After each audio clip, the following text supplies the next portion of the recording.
Donc on est très très gâtés sur cette deuxième table ronde avec vraiment on a eu la chance de pouvoir réunir des intervenants de grande qualité, de remercier immensément Tech 15 qui est au cœur du sujet dont on va parler et dont c'est le fondement. Donc ça c'est vraiment un top d'avoir justement comment Didier?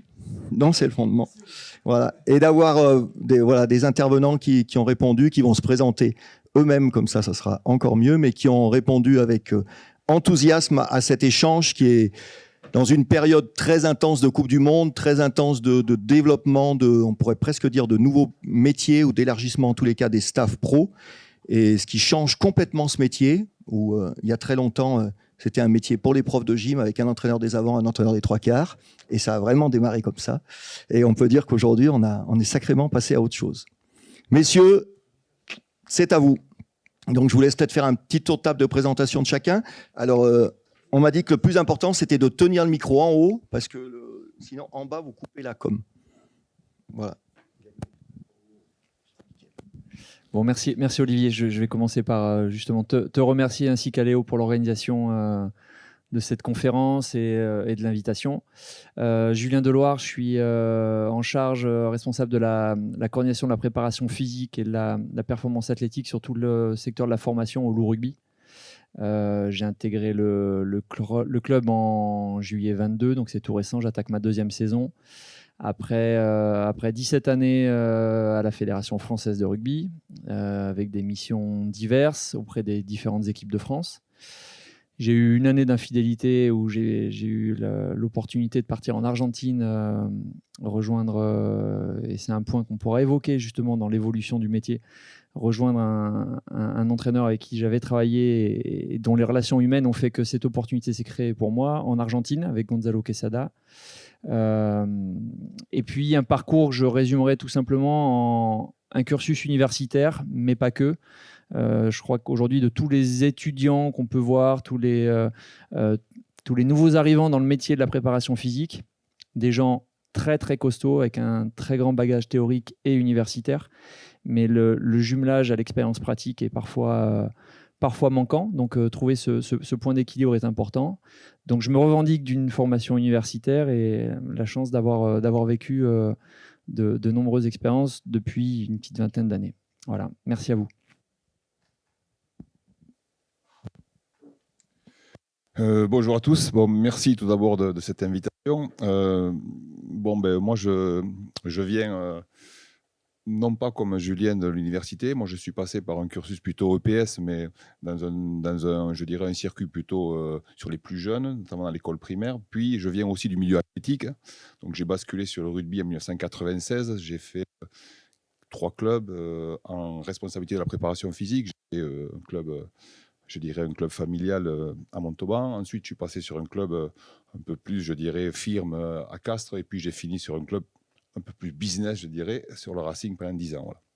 Donc, j'ai un petit peu eu l'occasion de rencontrer beaucoup de gens, de rencontrer plusieurs philosophies de l'entraînement, mais aussi de la gestion de club et du fonctionnement de club. Aujourd'hui, je suis à la retraite, voilà, donc et ça me permet d'avoir du temps pour continuer à œuvrer un petit peu autour du rugby. Je suis élu à Tech 15, donc c'est une mission qui me passionne, puisqu'elle a pour objectif et pour mission de structurer les métiers, de travailler sur la formation. Donc, beaucoup de gens qui sont ici, on a travaillé sur plusieurs formations, on en parlera, et création de métiers, je dirais, ou validation de métiers. Voilà, et on continue à œuvrer pour les métiers du sport, notamment dans le rugby. Il y a beaucoup de travail, je pense, autour des filles, il y a beaucoup de choses à faire. Voilà, donc je vais maintenant passer le micro à Didier. Merci de votre... Merci Gilbert. Bonjour à toutes et à tous. Donc Didier Noureau, je suis président de Tech 15. Je tiens à remercier Olivier pour l'invitation et remercier bien sûr l'Université de Lyon et le Loup Rugby qui nous accueillent. Merci à vous. J'ai entendu parler de partenaires, etc. Je pense que c'est très important de nos jours. Pour faire vite sur le cursus, je faisais partie, ce qu'a dit Olivier, des profs de gym qui ont entraîné au rugby. Voilà, avec une évolution après dans le rugby professionnel sur les clubs, sur différents clubs, le Racing, Montpellier et Aix pour finir. Et puis après, je me suis plutôt occupé de formation parce que c'est mon métier originel et c'est ce qui nous porte un petit peu tous, je l'espère. Voilà, pour faire vite, et après on aura l'occasion d'en reparler. Didier, à toi. Et pas de chance, il m'a subi en tant qu'entraîneur. Ouais, Didier Retière, donc ancien joueur entraîné par Didier et par Philippe Marguin dans la salle. Donc voilà, de l'époque de la fin du rugby amateur. Moi, j'ai une formation universitaire aussi, un DESS d'entraînement de management du sport, qui est assez de manière, à l'époque, je ne savais pas, mais qui a en fait compté beaucoup dans mon orientation professionnelle ensuite. Donc moi, j'ai attaqué par de la prépa physique, même si ça ne se voit pas, dans le club de Dijon, où en effet, on a filière STAPS, on était très investi dans le rugby de haut niveau. Et puis ensuite, je suis devenu entraîneur et j'ai été formé en particulier par Riyad. Et j'ai assez vite atteint les équipes de France que j'ai entraînées quasiment toutes, y compris l'équipe nationale qui a fait la Coupe du Monde en 2011 en Nouvelle-Zélande, avec Julien aussi qui faisait partie du staff. Et après, j'ai pas bifurqué, je suis pas poursuivi dans l'entraînement, j'ai plutôt bifurqué dans les projets de formation, dans les projets de haut niveau. Donc j'étais DTN adjoint en charge du haut niveau, puis ensuite DTN. Et après 26 ans de service à la fédération, j'avais besoin un peu de me rebooster sur de nouveaux projets. J'avais un peu la sensation d'avoir fait le tour de l'environnement fédéral. Et donc, je suis parti dans le club professionnel de l'ASM, qui était un club avec une grosse réputation, mais qui en fait, en réalité, était à la fin d'un cycle et qui avait vraiment besoin de redémarrer quelque chose pour essayer d'atteindre le haut niveau, donc la plus grosse performance. Donc là, je suis là-dedans depuis maintenant une saison et demie. Voilà. Et je vous remercie de m'avoir invité pour partager quelques mots avec vous. Bonjour, je suis Riyad Jaït, donc je suis actuellement directeur pédagogique de l'organisme de formation CFA du Loup et aussi un peu en charge de l'accompagnement des staffs de l'association et un petit peu des pros aussi. Depuis, donc c'est ma deuxième année. Sinon, j'ai été assez longtemps à la fédération, enfin travaillé pour la fédération en tant que conseiller technique jeunesse et sport, en terminant ma carrière à la fédération comme entraîneur national en charge de la formation des encadrements sportifs. Voilà, donc j'ai une grosse carrière de formateur plutôt que d'entraîneur, hein. J'ai entraîné surtout les sections régionales quand j'étais conseiller technique. Mais je pense le peu de légitimité que je pourrais à être présent dans cette table ronde, parce que moi, malheureusement, je n'ai pas fait d'études liées. Enfin, j'ai pas eu le bac et je suis sorti un peu tôt des études. C'est le fait qu'au travers de mon expérience professionnelle, j'ai eu un regard plus ou moins profond sur l'ensemble des clubs qui sont actuellement dans le top 14, en Pro D2, et la plupart de ceux qui sont en national. Et que ça soit par le fait que j'ai accompagné pas mal des personnes qui sont dans les staffs, dans les formations, et le fait que j'étais aussi en charge du suivi des centres de formation avec les visites des centres de formation. Voilà. Donc je pense avoir une vue globale un peu de ce qui fonctionne bien et un peu moins bien dans le rugby français actuellement. Bonjour à tous, Nicolas Portier, je suis analyste vidéo au Loup Rugby, je suis un peu le local de l'étape, ça fait 18 ans que je suis ici, arrivé en tant que joueur professionnel, resté 6 ans, et puis j'ai saisi l'opportunité qui se proposait de rentrer dans le staff, et donc je suis dans la 13e saison en tant qu'analyste de la performance ici. Au niveau du cursus, je suis passé par licence éducation motricité, donc tout ce qui est enseignement, diplôme de préparateur physique et ensuite un DGEPS d'entraîneur. Et du coup, ça amène pas mal de cordes à mon arc pour le métier actuel et pour comprendre au mieux les personnes avec lesquelles je travaille dans un staff qui évolue constamment depuis que je suis là. Parfait. On enchaîne sur la présentation pour se mettre un peu au goût du jour de Tech 15. Merci Olivier. Oui, on a voulu au départ essayer de vous présenter un état des lieux de ce qu'était aujourd'hui le rugby pro à travers les différentes stats qu'on peut collecter au niveau de Tech 15 sur les différents encadrements du top 14 et du Pro D2, la Pro D2 en particulier. Marie, là, qui est notre collaboratrice, qui est ici, elle nous a mis quelques magazines que l'on sort, donc vous pouvez bien sûr les récupérer tout à l'heure. Ils sont à votre disposition sur la table. Vas-y, on continue. Vas-y, merci. Donc aujourd'hui, l'évolution des métiers, en effet, c'est ce que disait Olivier au départ. On avait le prof de gym avec 2 entraîneurs, on faisait la préparation physique, vous oubliez les avant des 3 quarts, etc. Aujourd'hui, en effet, il y a trois pôles, hein, vous le voyez, l'entraînement, la préparation physique et l'analyse rugby. On a les représentants là, à chaque fois. Vas-y, enchaîne.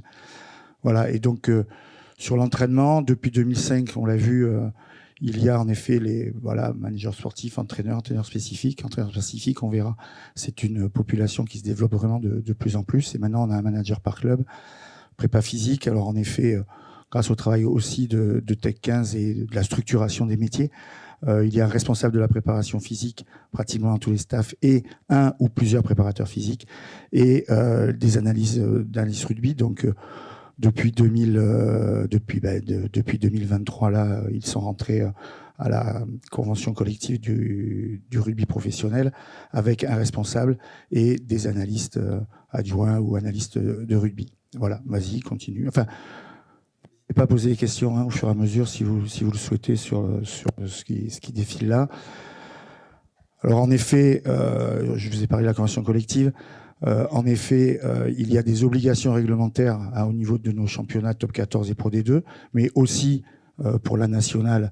Et le but, c'est de structurer de plus en plus aussi ces divisions qui sont sur un statut, on va dire, professionnel de plus en plus. Donc, vous le voyez là, il y a des obligations, donc que ce soit pour les analystes, préparateurs physiques et pour l'entraînement, sachant que voilà, aujourd'hui il y a une obligation d'un manager en top 14 et Pro D2 et à minima un analyste rugby pour chacun des clubs top 14 et Pro D2, et on espère prochainement pouvoir mieux structurer encore en ayant des obligations au fur et à mesure sur 2 analystes, et aujourd'hui, vous voyez, sur la prépa physique, un responsable et un préparateur physique aussi. L'évolution, c'est ce qui nous intéresse le plus. Donc, on a pris les chiffres 2017-2018 avant la dernière Coupe du Monde. Vous voyez les chiffres. On avait, proportionnellement, on avait à peu près 50% d'entraîneurs-managers pour 35% de préparateurs physiques et 16% d'analystes rugby, sachant que vous allez le voir sur le slide d'après, je pense que c'est... vas-y, tu peux passer la slide d'après. Vous voyez sur les entraîneurs spécifiques, de 20, on est passé à 54. Okay, même si proportionnellement, c'est à peu près... on a toujours 48% à peu près d'entraîneurs-managers. Aujourd'hui, 54% d'entraîneurs spécifiques, ce qui veut dire qu'on va de plus en plus vers la recherche de l'expertise et de la haute performance au fur et à mesure. Et après, pareil, pardon, excuse-moi, tu peux rester. On voit aussi qu'il y a que le métier d'analyste rugby a progressé. On est passé, alors je sais plus, c'était 30, je crois. On a multiplié par 2 la population des analystes rugby, me semble-t-il. Les préparateurs physiques, alors ça a moins progressé parce qu'on était déjà sur une population et de l'entraînement qui était orienté vers de la préparation physique, mais il y a une moins forte augmentation, mais on voit qu'il y a aussi une augmentation de la qualité de l'encadrement de la préparation physique. Voilà. Après, en effet, c'est ce que disait aussi Gilbert, avec des diplômes, etc., qui sont mis en place de manière à ce qu'on puisse accompagner du mieux possible les spécialistes. Voilà. Et donc, le chiffre global, en effet, en 6 saisons, 103 techniciens en plus, au total sur les staffs. Ce qui fait que, alors, on a multiplié par 2 le nombre d'analystes rugby, on a multiplié par 2 le nombre d'entraîneurs spécifiques.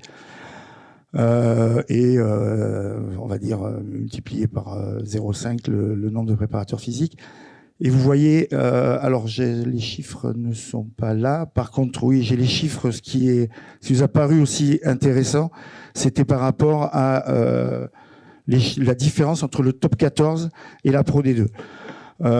En top 14, au niveau des entraîneurs, au niveau de la cellule entraînement, entre le top 14 et le Pro D2, il n'y a pas réellement de différence. La différence d'encadrement se fait surtout au niveau de la préparation physique et des analystes rugby. En top 14, un préparateur physique, par staff, il y a 4,6 préparateurs physiques. C'est un chiffre, ok. En Pro D2, 2,6. On voit la différence entre les deux divisions, ok. Et au niveau des analystes rugby, il y a 2,71 en top 14 et 1,8 en Pro D2. Alors même si en Pro D2, ça a nettement évolué, augmenté, le top 14 est largement en avance en termes d'encadrement à ce niveau-là. Par contre, sur tout ce qui est entraînement, ça reste à peu près équivalent entre le top 14 et la Pro D2. Voilà, globalement, pour faire vite, les chiffres qu'on peut vous donner, pour donner une analyse aujourd'hui de ce qui se passe, et ensuite de voir quelles peuvent être les évolutions ou les problématiques que l'on peut avoir sur ces évolutions. Voilà. Merci de votre écoute. Est-ce qu'il y a des questions déjà qui arrivent comme ça à brûle pour point avant de passer la parole à Didier, à Riyad? Oui. Alors, nous, Tech 15, notre regroupement ne prend en compte que les gens diplômés, les diplômes d'État spécifiques rugby. Donc les préparateurs mentaux ne font pas partie de notre population. D'accord? Mais il n'empêche qu'il y a dans les staffs des staffs qui sont accompagnés par les préparateurs mentaux. Des staffs et aussi qui accompagnent bien sûr des joueurs. Mais aujourd'hui, nous, on n'a pas les chiffres puisqu'ils ne font pas partie de notre population. Alors, il y a des diplômes de préparateurs mentaux, enfin de psychologues ou autres. Bien sûr qu'il existe des diplômes, mais ce ne sont pas des diplômes d'État issus du ministère des Sports. Donc nous, on a en charge les diplômés d'État du ministère des Sports. Voilà, c'est pour ça qu'on ne peut pas les prendre en compte.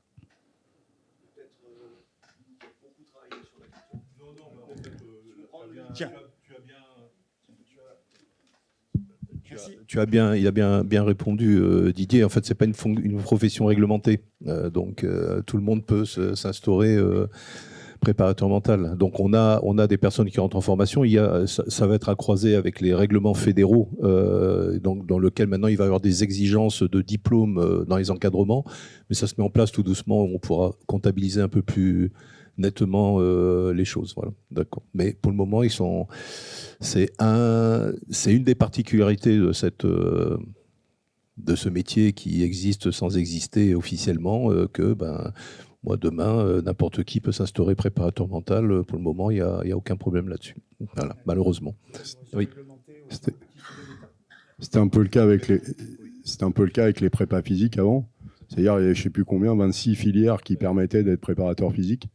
Donc en fait, c'est le terrain qui est dans le haut niveau, c'est comme ça. Souvent, c'est l'innovation qui fait que quand le jour où il y aura beaucoup de préparateurs mentaux qui seront dans les staffs des équipes professionnelles, certainement il y aura une réglementation qui se mettra en place et qui permettra de dire, voilà, dans la convention collective, être entraîneur préparateur mental d'une équipe professionnelle de rugby, c'est ça. Il y a un diplôme fédéral qui a été créé. Voilà.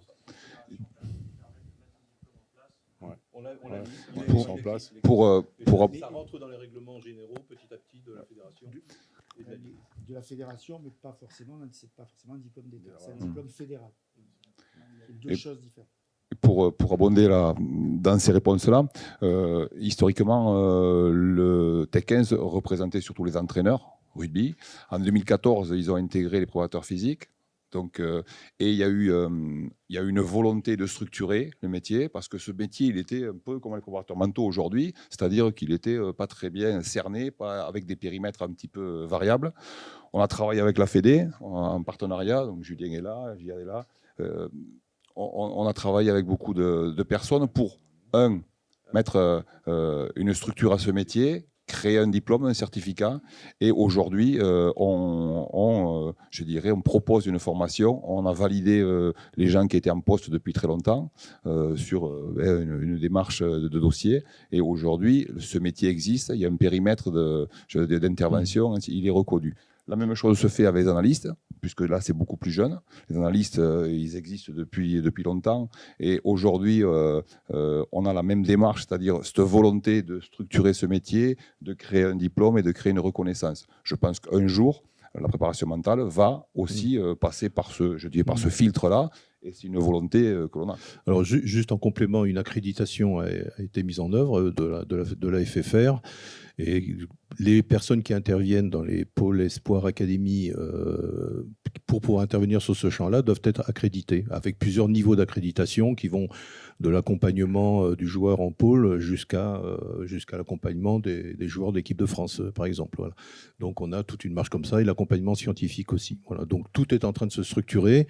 Ça commence par la filière jeune, puisque globalement, c'est là où la fédération a le plus de poids, et petit à petit, ça va rentrer, ça va devenir exigé dans les centres de formation, et à terme, ça sera exigé pour les compétitions professionnelles, certainement.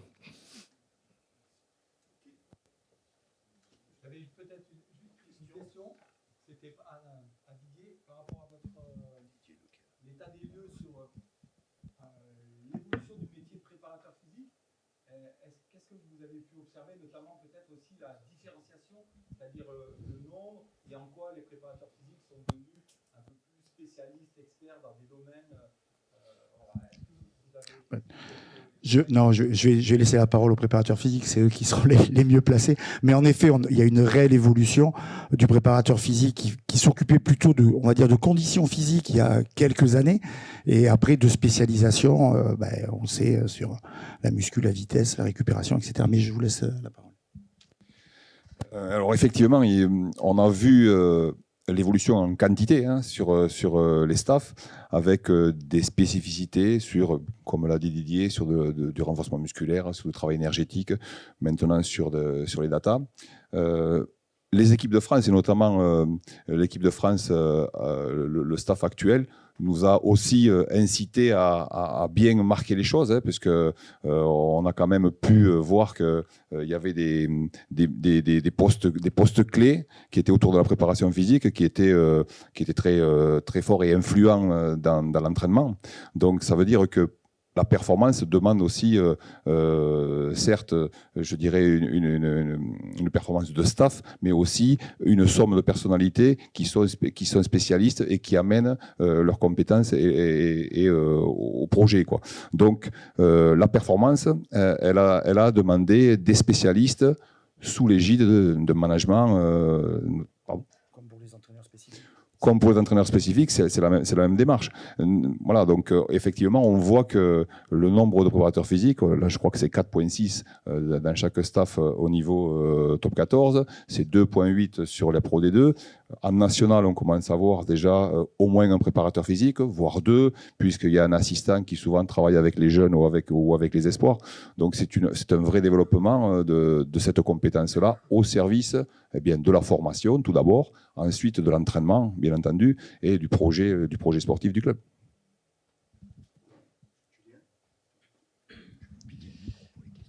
Pour te compléter, Gilbert, et surtout pas te contredire, on est absolument raccord là-dessus. Effectivement, plus d'expertise, plus d'exigence, donc plus d'expertise.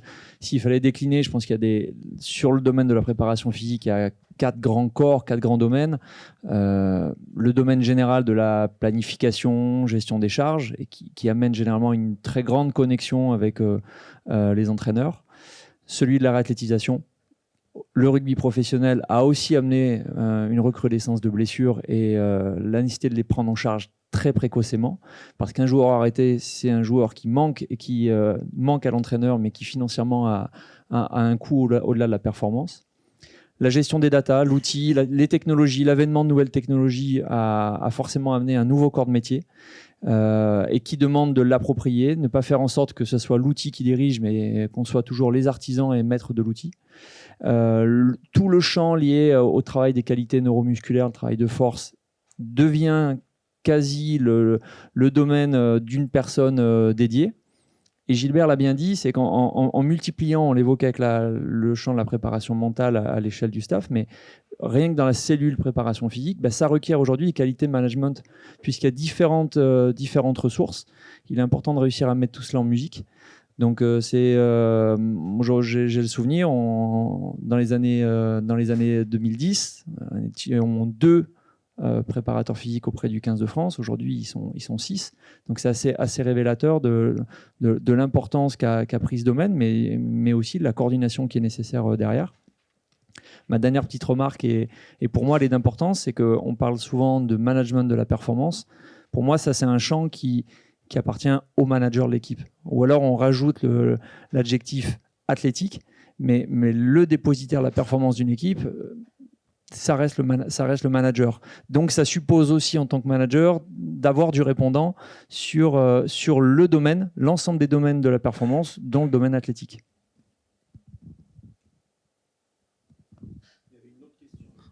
Alors c'est juste... Il y a Riyaz qui veut faire une remarque. C'est simplement pour l'organisation, parce qu'on est en train de se déstabiliser les uns les autres, en fait, sur ce qui était prévu. Logiquement, le plan, c'était on fait nos présentations, notre vue, et après, on est sur les échanges. Et en fait, on attaque une table ronde entre nous, et ensuite on attaque, parce que là, on est en train de morceler. J'ai peur qu'on aille vite dans le zig et dans le zag.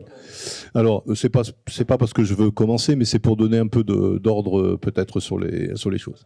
Et pour rassurer Léo aussi, que ça correspond pas du tout à l'organisation prévue, mais le président, on revient sur les problèmes de gouvernance, donc le président a tous les droits, donc il a foutu le bordel, et voilà. Comme d'hab, voilà. Oui, c'est ça. Oui. Alors, simplement, moi, rapidement, ce que j'expose, c'est ma vue de la question de l'évolution des métiers de l'entraînement au sens général, mais je serai plutôt sur l'évolution des staffs. Alors, vous excusez-moi, mais je pensais qu'on avait un grand écran, puisqu'on a un club qui a des moyens, vous avez vu, je pensais qu'on avait investi dans un écran un peu plus gros, donc vous allez avoir du mal à lire.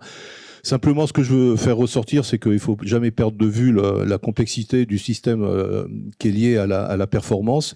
Et quels que soient les sujets abordés, quels que soient les domaines, tout a une action sur tout, et tout a des conséquences sur l'ensemble. Et il faut garder ça en vue, puisque finalement, ce qu'on peut constater, quand il y a des dysfonctionnements qui apparaissent, ce sont clairement des fois des successions je vais être trivial, de petites conneries qui amènent à des états catastrophiques sur des positions de staff. Alors, j'ai mis réellement le système tel que je le perçois, hein, donc sur la question de la confiance qui est au centre. Comment arriver à travailler ensemble s'il n'y a pas un minimum de confiance pour pouvoir le faire, avec tout l'environnement que l'on voit. Et j'ai mis à l'extérieur ce qui baigne un peu la performance sportive et la performance sportive dans le monde du rugby français, dans lequel il y a beaucoup de paradoxes, il y a beaucoup de tensions, des contradictions, un climat passionnel extrêmement fort et un état émotionnel où on peut passer en espace de quelques minutes, quand on est sur un banc, de la joie extrême au désespoir total. En fait, on a tout le bain là-dessus, et il faut garder ça en vue, puisque finalement, on n'est surtout pas dans un environnement neutre.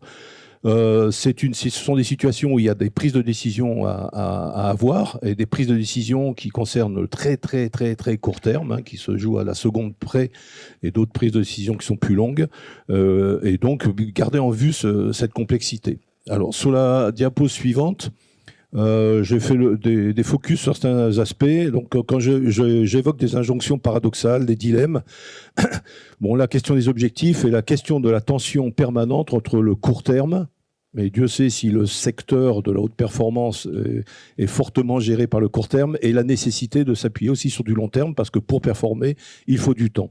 Et on est dans cette confrontation permanente qui, déjà sur le plan structurel, est très problématique en rugby, avec des saisons qui sont très longues et un temps de préparation très court par rapport à la saison qui vient, donc des raccourcis, des besoins de réaction qui vont des fois à l'encontre de ce qu'on a prévu à plus long terme. Et puis des personnes qui sont quand même, globalement, il faut le répéter, globalement sur des systèmes de professionnels qui leur garantissent un travail à l'échelle de 1 an, 2 ans, 3 ans, voilà, et avec cette difficulté permanente au niveau des personnes qui agissent dans les staffs, sans compter tous ceux qui sont encore sur des emplois où c'est encore plus difficile de se projeter sur l'avenir. On a une prégnance évidemment de plus en plus importante des résultats. On s'aperçoit que sur une saison, il suffit de commencer avec 3 défaites de suite pour qu'on soit déjà dans les systèmes de crise dans certains clubs, très rapidement. Et donc ça pose quand même sacrément question. On peut se dire qu'on a des staffs qui deviennent dimensionnés, voire surdimensionnés. Bon, il n'est pas rare de voir un staff dans la compréhension totale de ce qu'est un staff, parce qu'on ne parle que du sportif, mais ça serait une hérésie que de sortir le médical, de sortir tout l'accompagnement de l'intendance et ainsi de suite. C'est un ensemble et on arrive facilement à 15, 20 personnes, une équipe, et une équipe à gérer totalement.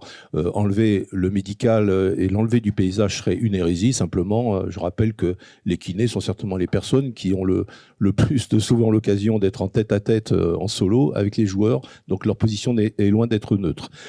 Donc, cet surdimensionnement pose la question de la définition des rôles. Il y a encore beaucoup d'ambiguïté, ne serait-ce que sur le rôle du manager à qui on demande d'être performant sur la performance de l'équipe professionnelle, mais aussi, pour la plupart, d'avoir une vue sur l'ensemble du club, de s'occuper de la formation, du lien.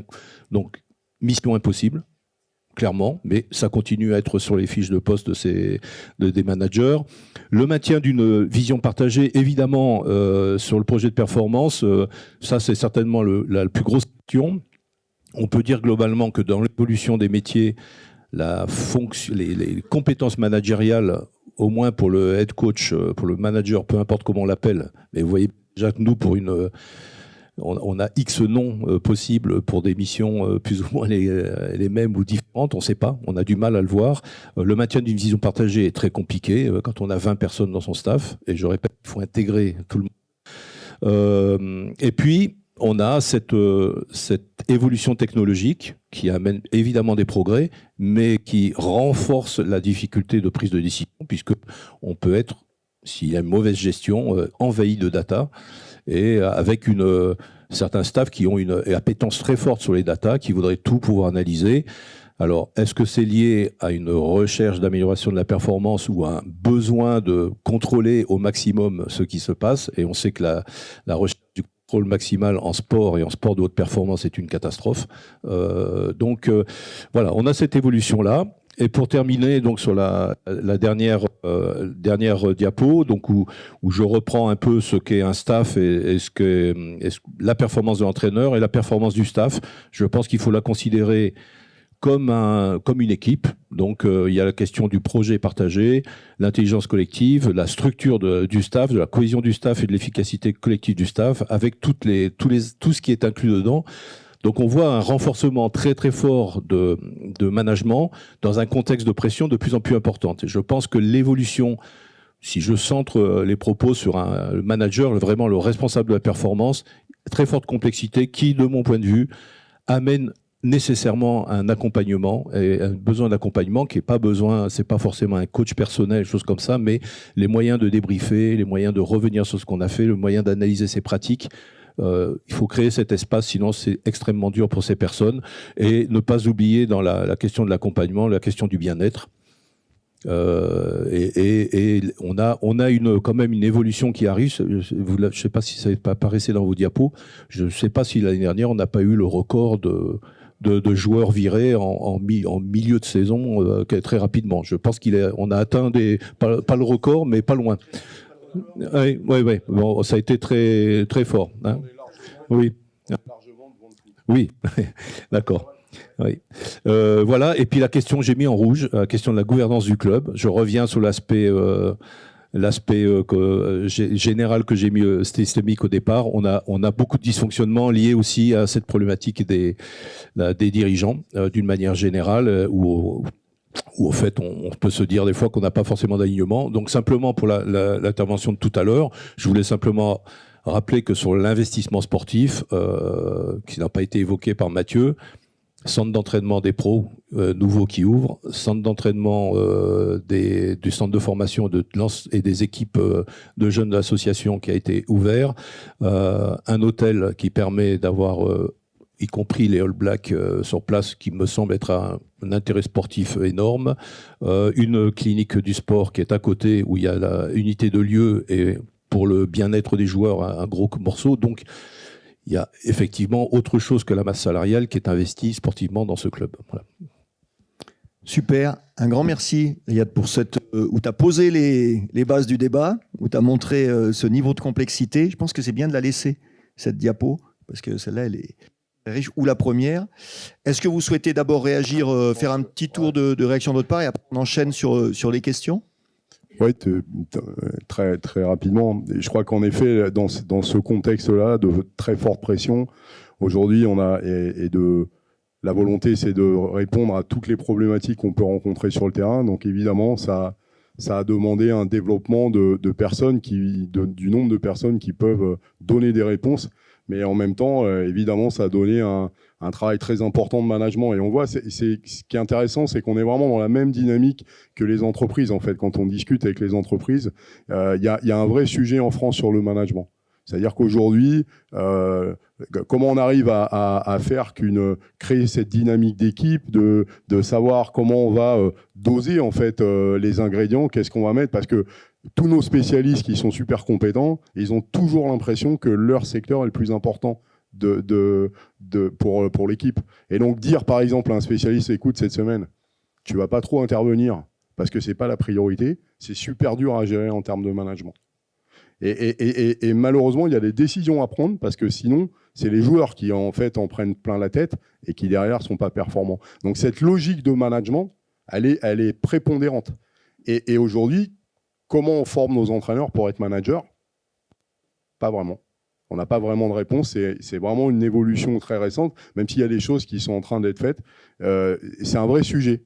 Parce que paradoxalement, un très bon spécialiste n'est pas obligatoirement un très bon manager. Et on se rend bien compte aujourd'hui que souvent le prisme, entre autres des décideurs, c'est de dire, ouais, ce gars qui c'est un ancien super grand joueur, c'est un ancien super spécialiste de son secteur, et bien évidemment, ça va être un super manager. Et en fait, ça marche pas. Ça peut marcher des fois, mais ça marche pas toujours. Et donc, voilà, dans ce contexte-là, moi, ce qui me semble hyper important de souligner sur ce qu'a dit Riyad, c'est que on est vraiment pris en tenaille entre le match du week-end prochain et le projet qu'on est en train de faire. Et donc, qu'on est en train de mettre en place pour l'équipe, mais je ne vous parle même pas du projet qui est en train d'être mis en place pour le club.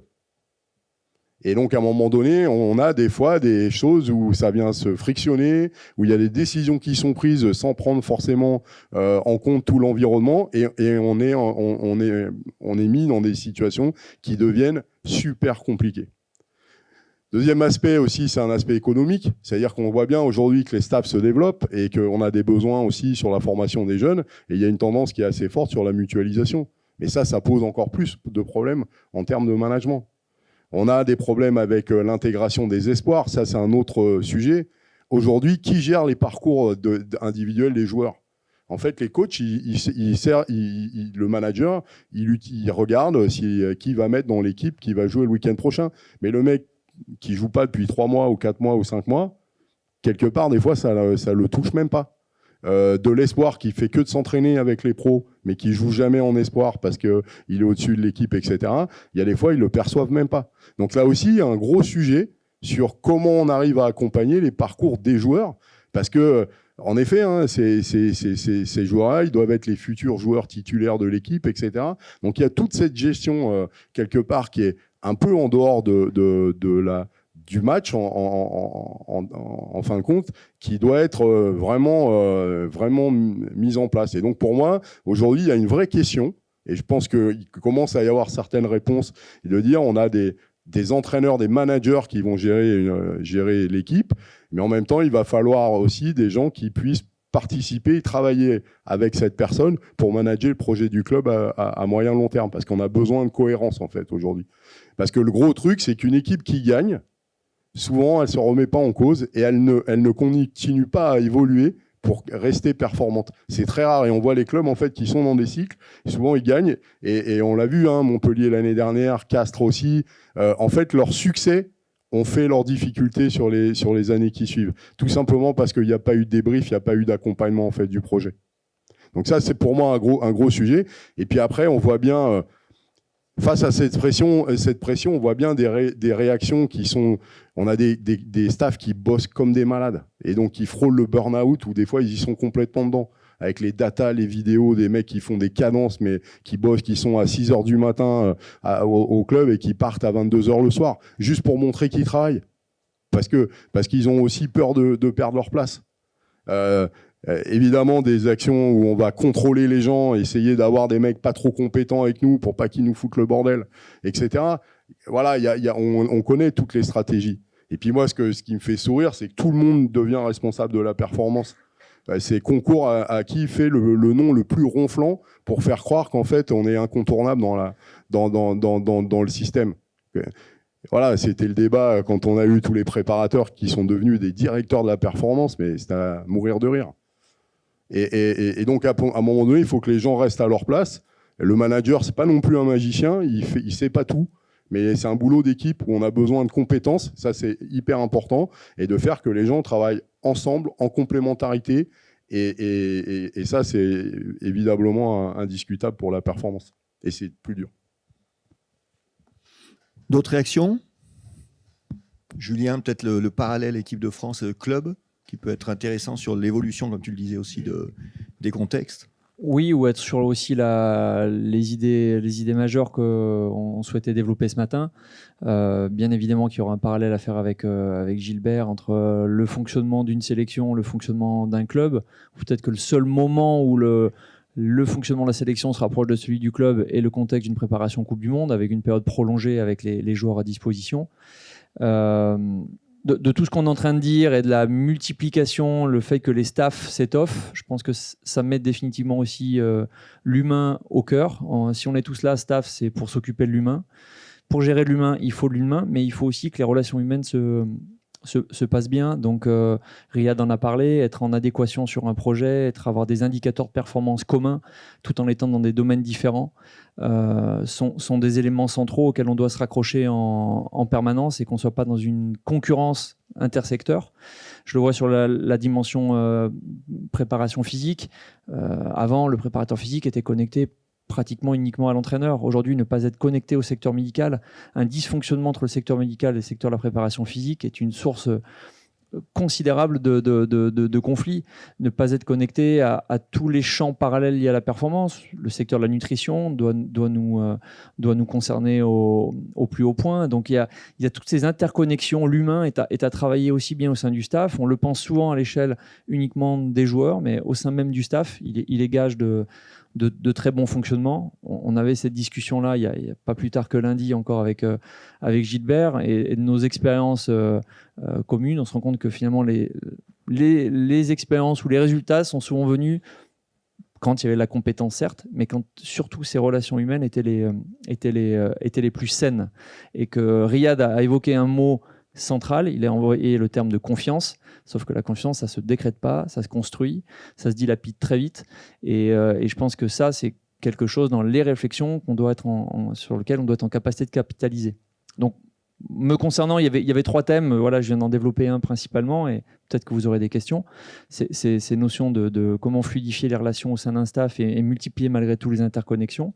La deuxième était liée à la diversification du métier. Comment devenir un spécialiste sans être un hyper spécialiste. Il faut développer l'expertise, mais il faut aussi quand même être capable de garder un certain recul sur sa pratique. Et puis le troisième lien, parce que je suis là aujourd'hui revenu un peu aux sources et aux sources de la formation. Le rugby a évolué, ses exigences avec. quelles répercussions sur le secteur de la formation, sur nos jeunes. Et on pourrait faire le parallèle, quand on évoque surtout la filière garçon, de se dire quelle est l'évolution de la pratique féminine. Ça sera l'objet d'une table ronde demain, mais aujourd'hui, ce que connaît la pratique féminine est quasiment ce qu'on a connu il y a 5-6 ans en arrière avec la mutation des exigences auprès de la formation. Donc, un vrai parallèle d'avoir une formation finalement performante au-delà des seuls titres que l'on peut glaner. Voilà, merci. Non, moi, j'ai rien à rajouter. Je valide tout Nico, ce qui a été dit, bien entendu. Il s'avère qu'on est passé, comme l'a dit Julien, de staff petit effectif, 5-6 à 20 ou 25. Donc il y a des choses qui changent totalement, mais il y a aussi ce côté management qui devient très important, et on s'aperçoit que finalement on a de très bons entraîneurs, des gens qui sont vraiment compétents dans leur métier et qui n'ont pas peut-être la formation de manager ou qui n'ont pas, comment dirais-je, qui n'apprécient pas spécialement cette mission et cette tâche qui est différente, quoi. C'est beaucoup pour un seul homme d'entraîner sur le terrain, de gérer les partenaires, de gérer la relation avec le président, de s'occuper du recrutement, ainsi de suite, et de la formation. C'est beaucoup pour un seul homme. Au moment où les gens se noient, quoi. Donc je pense que c'est des choses... c'est déjà des choses qui sont importantes et qui ont une répercussion sur le fonctionnement du staff. Ça, c'est certain. Et pour revenir sur la formation, juste, c'était aussi un thème qui me tient à cœur, c'est au-delà de la formation initiale, c'est la formation continue. C'est-à-dire que se former, c'est toute la vie, quoi. Je veux dire, aujourd'hui, on ne peut pas s'appuyer sur une formation initiale qui bien sûr, a une fonction, je dirais, d'entrée dans le métier ou de validation de ce qu'on a fait dans le métier. Néanmoins, lever la tête du guidon, pouvoir voir ailleurs, aller discuter avec les gens, rencontrer d'autres gens, faire d'autres, je dirais, rencontres dans d'autres sports, dans d'autres métiers, c'est fondamental et ça amène un oxygène terrible pour pouvoir continuer à être performant. Si on a la tête dans le guidon pendant 1 an, voire 1 an de plus, et enchaîner comme ça, au moment on explose on n'est plus performant, quoi. Donc c'est la formation continue. Pour moi, il faut en discuter vraiment. Il faut que l'instaurer et je dirais la faire admettre par nos employeurs aussi, parce que quand on s'en va, ben, on n'est pas là, quoi. Donc on se dit mais tu t'en vas, t'es pas là, c'est embêtant. Voilà, donc il y a beaucoup de choses à mettre en place par rapport à ça. Pour rebondir sur la formation continue, c'est pas très culturel dans le milieu sportif. Et d'autant plus au rugby. Malheureusement, et dans les entreprises, ça le devient et ça l'est, et on voit que c'est une grande force pour les entreprises de savoir se former au fur et à mesure. Donc nous, dans le milieu du sport, c'est primordial de pouvoir accorder du temps au staff, de mieux se former et d'être dans la formation continue. C'est primordial, d'autant plus que, c'est ce qui a été dit, on a beaucoup de joueurs qui arrivent, qui ont été à très haut niveau, et qui aujourd'hui sont en charge de management et qui ne sont pas forcément formés pour ça et qui reproduisent ce qu'ils ont connu dans les clubs, dans leur club. Et donc derrière, en effet, ça pose problématique, surtout qu'on a des nouvelles populations, des nouveaux publics de joueurs qui sont de mieux en mieux formés et qui sont en attente de plus en plus de management et de compétences.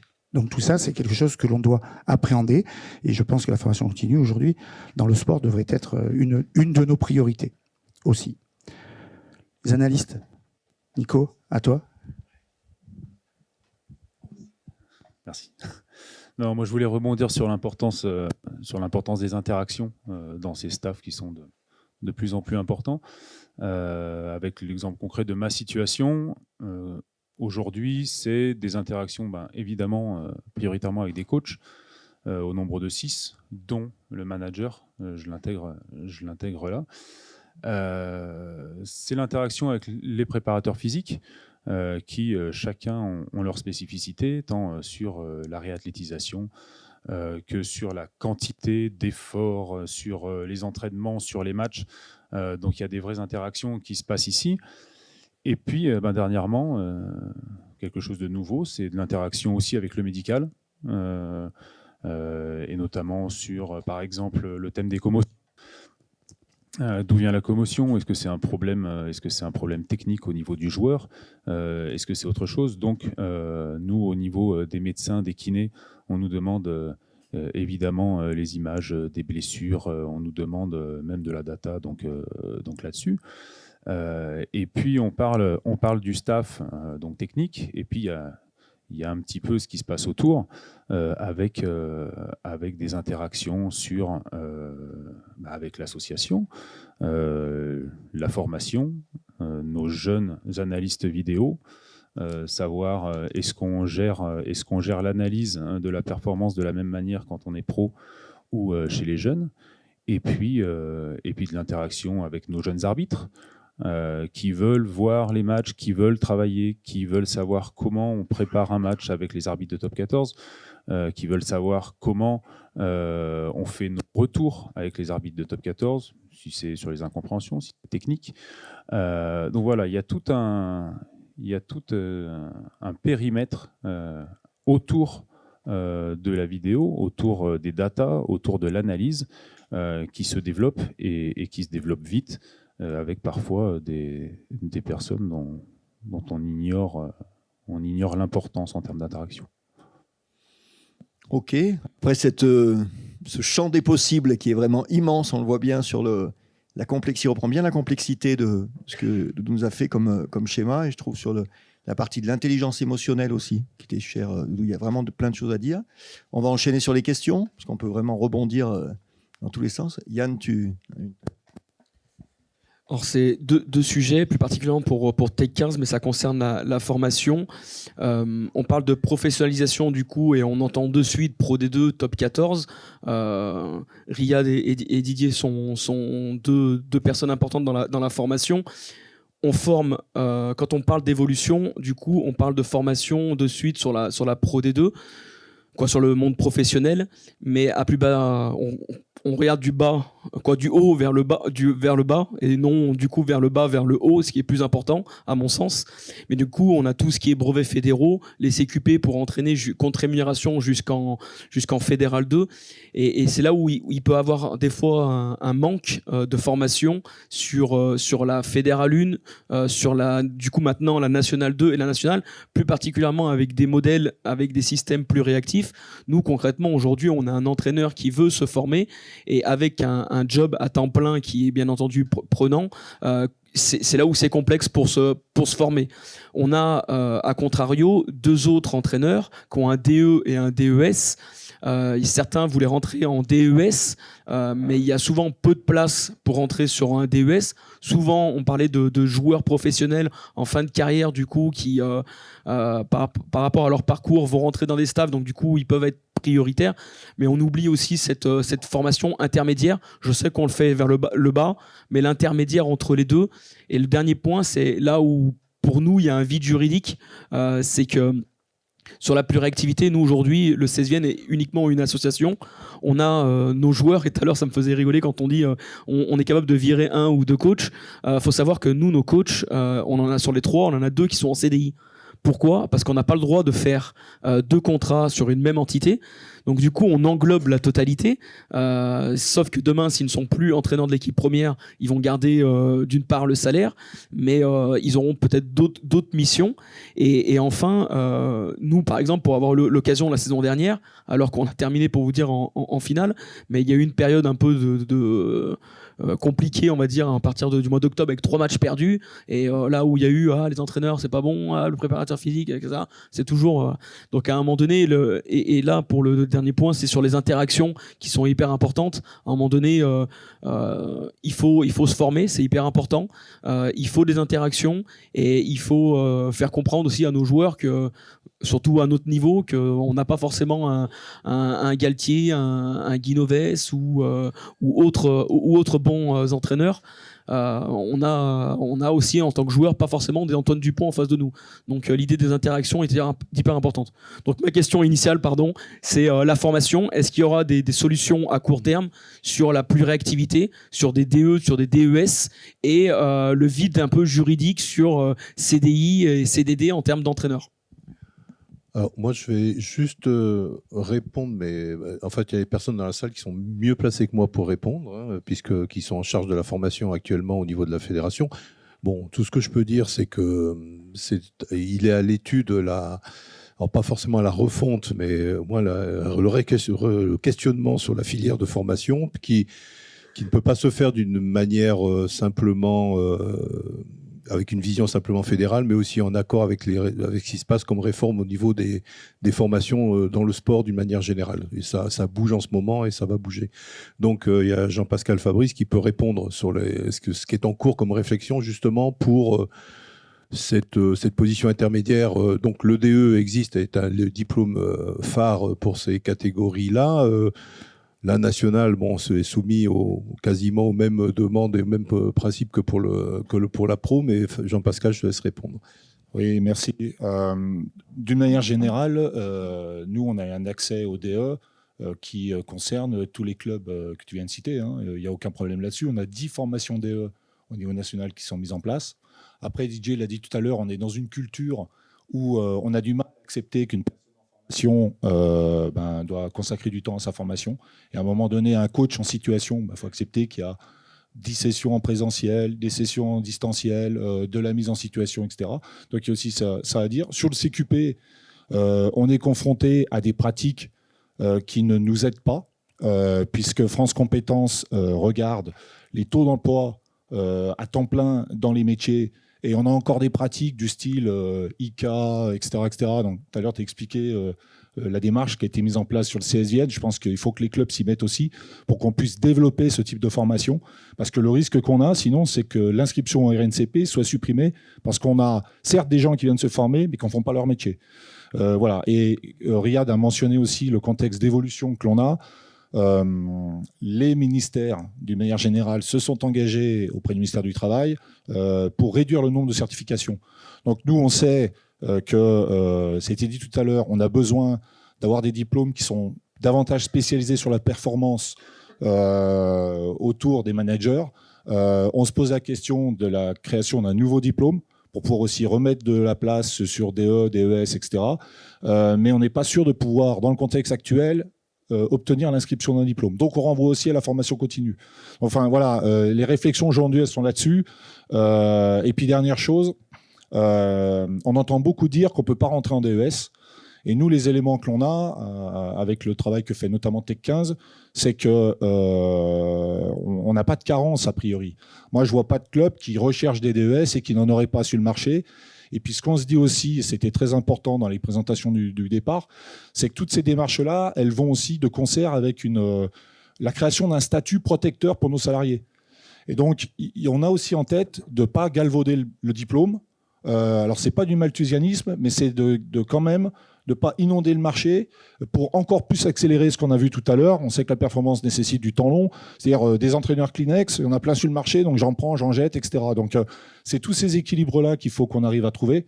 Voilà. Et on sait aussi qu'au départ, bien sûr, les brevets fédéraux constituent l'alimentation de tout ça et que on a des carences, on a des besoins dans les clubs au plus bas niveau en brevets fédéraux, mais c'est de plus en plus compliqué. Il y a un effet Covid qui a joué, qui ralentit un petit peu le nombre de formations, mais dans le même temps, le déploiement des conseillers techniques de club, la fédération, fait qu'on revient à des niveaux de formation qui sont assez intéressants. Donc on peut penser que ça va aussi alimenter demain les futurs diplômés. Et puis on essaie de travailler sur des parcours, par exemple, qui vont du BF Opti vers un CQP pour une première piste de poste, puis ensuite vers un DE ou un DES, etc. Et ces parcours-là, il faut qu'on les construise dans le temps. Et là, on se heurte aussi à des pratiques, on va dire, universitaires, mais ce n'est pas un reproche qu'on fait à l'université française, c'est-à-dire avec des gens qui pensent qu'en 3 ans, on passe les 3 diplômes, quoi. Et nous, on est plutôt sur un temps plus long, à savoir, je passe un diplôme, et ça peut commencer par un brevet professionnel, j'exerce pendant un certain nombre d'années, je monte en compétences, et puis je me confronte aux réalités de terrain, puis je passe sur une autre fonction qui nécessite un DE, etc., etc. Donc on a plutôt aussi une gestion du temps long par rapport à ça. Et voilà, donc je ne sais pas si j'ai répondu à toutes les questions, parce qu'il y en avait beaucoup, mais dire qu'on y travaille. Oui, Jean-Marc Bédéret de la Fédération française de rugby. C'est pour revenir et appuyer sur ce que dit Jean-Pascal. Je pense notamment au niveau du DES, c'est assez factuel. C'est-à-dire que, par exemple, cette année, la promotion, elle est fortement teintée avec des entraîneurs de centres de formation labellisés, de responsables de centres de formation, alors que celle d'avant était plus teintée entraîneur top 14 Pro D2 avec des noms que vous connaissez médiatiquement. Donc ça, c'est une chose. Et deux, je pense que ce que vous soulignez aussi, c'est une interrogation que l'on a, c'est-à-dire qu'effectivement, actuellement, sur notre système de formation, donc on a le DES, le DE, qui sont des diplômes professionnalisants, donc derrière, qui doivent déboucher sur de l'employabilité sur des métiers, et des gens qui sont dans toujours l'idée de se former un peu plus, d'aller chercher, de développer des compétences, de développer des connaissances.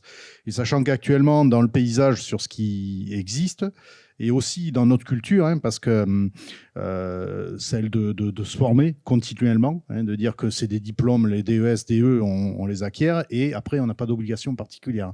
On garde cette formation à vie. Je pense que ce vers quoi la réflexion que l'on a, c'est effectivement comment répondre à cette demande qui, des fois, doit, je pense, ne pas simplement un entraîneur qui a un DE. Peut-être que aller chercher d'autres compétences ou d'autres connaissances, ça passe pas forcément par le DES. Ça passe par de la formation continue, par proposer toujours des espaces, comme Doudou, Riyad en parlait, des espaces qui permettent d'échanger sur les pratiques, d'aller chercher d'autres, de voir d'autres méthodes, de se confronter à d'autres entraîneurs. La complexité, on en revient, c'est toujours qu'il y a toujours des déclarations d'intérêt qui sont fortes quand on se réunit en disant ouais, c'est bien, c'est super, on a participé à un rassemblement. Je sais, pour l'avoir participé avec des rassemblements aussi Tech 15, et puis nous, pour l'avoir, on l'a fait avec des recyclages, on l'a fait avec toutes les opérations qui sont proposées dans chaque département, dans chaque ligue, pour les entraîneurs BF, pour toutes les populations, qu'elles soient professionnelles ou non. C'est de dire que dans l'intention, il y a toujours la volonté quand on y est. Et puis en fait, quand on organise quelque chose, avec la complexité de la vie de chacun, la pluriactivité, tout ça, c'est de dire que matériellement, ça devient compliqué parce qu'on organise quelque chose et puis on se retrouve avec 2-3 inscrits. Donc c'est vraiment quelque chose, je pense que le modèle, il vient. Moi, c'est un modèle sur lequel je m'appuierai aussi cet après-midi. C'est-à-dire, il y a aussi développer une culture, développer des habitudes chez nos entraîneurs, des formation qui fassent que on puisse aller vers cette formation, plutôt la mise en place de cette formation continue, et que l'idée de développer ces compétences passe pas forcément par acquérir le diplôme qui est de niveau supérieur. Voilà, je pense. Oui. Là où c'est complexe, c'est que lui, par exemple, un entraîneur, il est à temps plein et chez nous, il a un quart de temps, il a un contrat qui est déclaré, mais si on prend la convention collective du sport, il ne peut pas entraîner contre rémunération parce qu'il n'a pas de diplôme. Donc on est un peu hors la loi. C'est pour ça que quand je disais qu'il y a un vide juridique, lui, le CQP c'est 450 heures. Contre rémunération. Donc nous, s'il est à quart de temps, c'est 8h56 par... Il n'y a plus de limite ? Autant pour moi. Ok, très bien. C'est beau. Ça a évolué. Il y a 2 ans. Il y a une question à distance. Non, mais ça veut dire qu'en effet, l'information est mal passée et qu'il y a... Je ne suis pas allé chercher l'information. Non. C'est vrai. Voilà. Il y a de ça un peu, mais... Plusieurs commentaires depuis le chat, et notamment un commentaire ou question sur le lien à la compétence et le temps passé. Et en final, c'est la question de comment on évalue la compétence par rapport au temps passé en formation, sur le terrain, etc. Donc je pense que le fond de la question derrière, c'est comment on évalue ça, quoi. Et donc après, c'est lié au diplôme et à la formation. Voilà. Si vous avez les réponses, vous êtes des magiciens.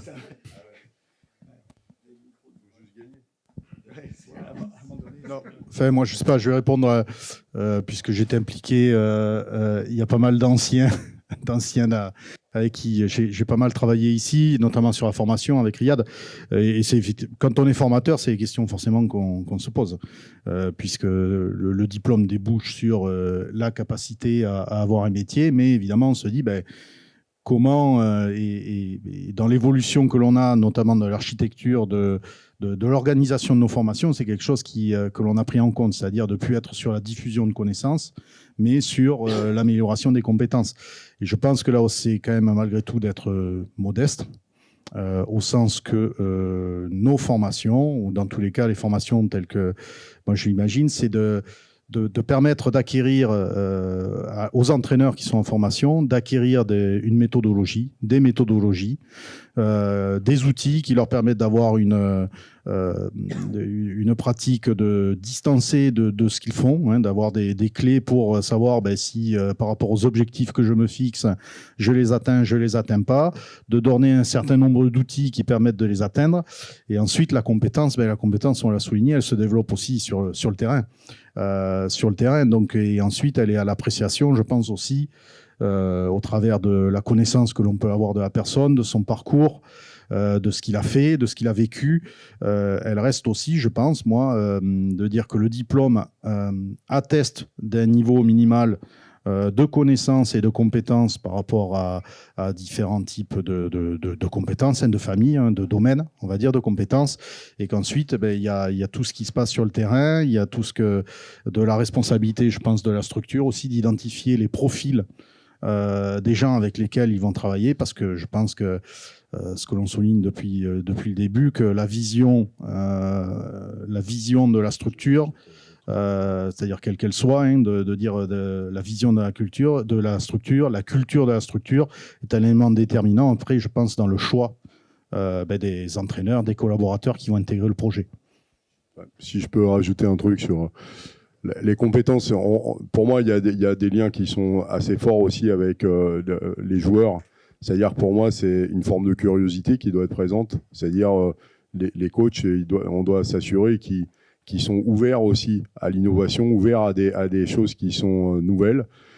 Et puis, cette capacité, cette recherche à toujours essayer de faire mieux, parce que ça aussi, c'est un cycle qui est vertueux et qu'il faut essayer de garder. Et moi, il me semble un truc fondamental, c'est vraiment cet équilibre qui se travaille entre l'ambition et l'humilité, et aussi entre la confiance en soi et le doute. Parce qu'en fait, le haut niveau, c'est toujours se poser les questions pour se dire, est-ce que réellement ce que j'ai fait, c'était bien? Est-ce que je peux continuer à améliorer, etc. Et on voit bien que si ces équilibres ne sont pas respectés, eh bien, on va être dans des déviances qui vont être pas bonnes. C'est-à-dire le gars qui doute tout le temps, au bout d'un moment, il ne fait plus rien. Celui qui est trop confiant, il va faire des conneries. Et donc, c'est ça qui est important. Et je trouve que dans la formation, il y a en effet le côté compétence, mais aussi ce profil un peu, je dirais, pas psychologique, mais en tout cas cette posture qui pour moi est fondamentale. Une petite précision supplémentaire, la prise en compte de la compétence, à chaque fois qu'on crée une certification, il y a toujours une période transitoire durant laquelle on peut faciliter l'accès à la certification des gens qui ont, entre guillemets, inventé le métier. Ça se passe en ce moment avec les analyses performance. On a des sessions pendant 3 ans, c'était le cas pour les prépas physiques avant, etc. Donc voilà, c'est cette prise en compte qui est faite par les institutions. Ouais, trois idées, parce que comme il faut quand même que la parole circule, trois idées majeures.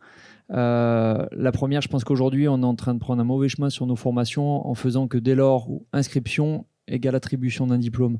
Et là, on va en perdre totalement la valeur. Je m'adresse peut-être un peu plus aux responsables universitaires.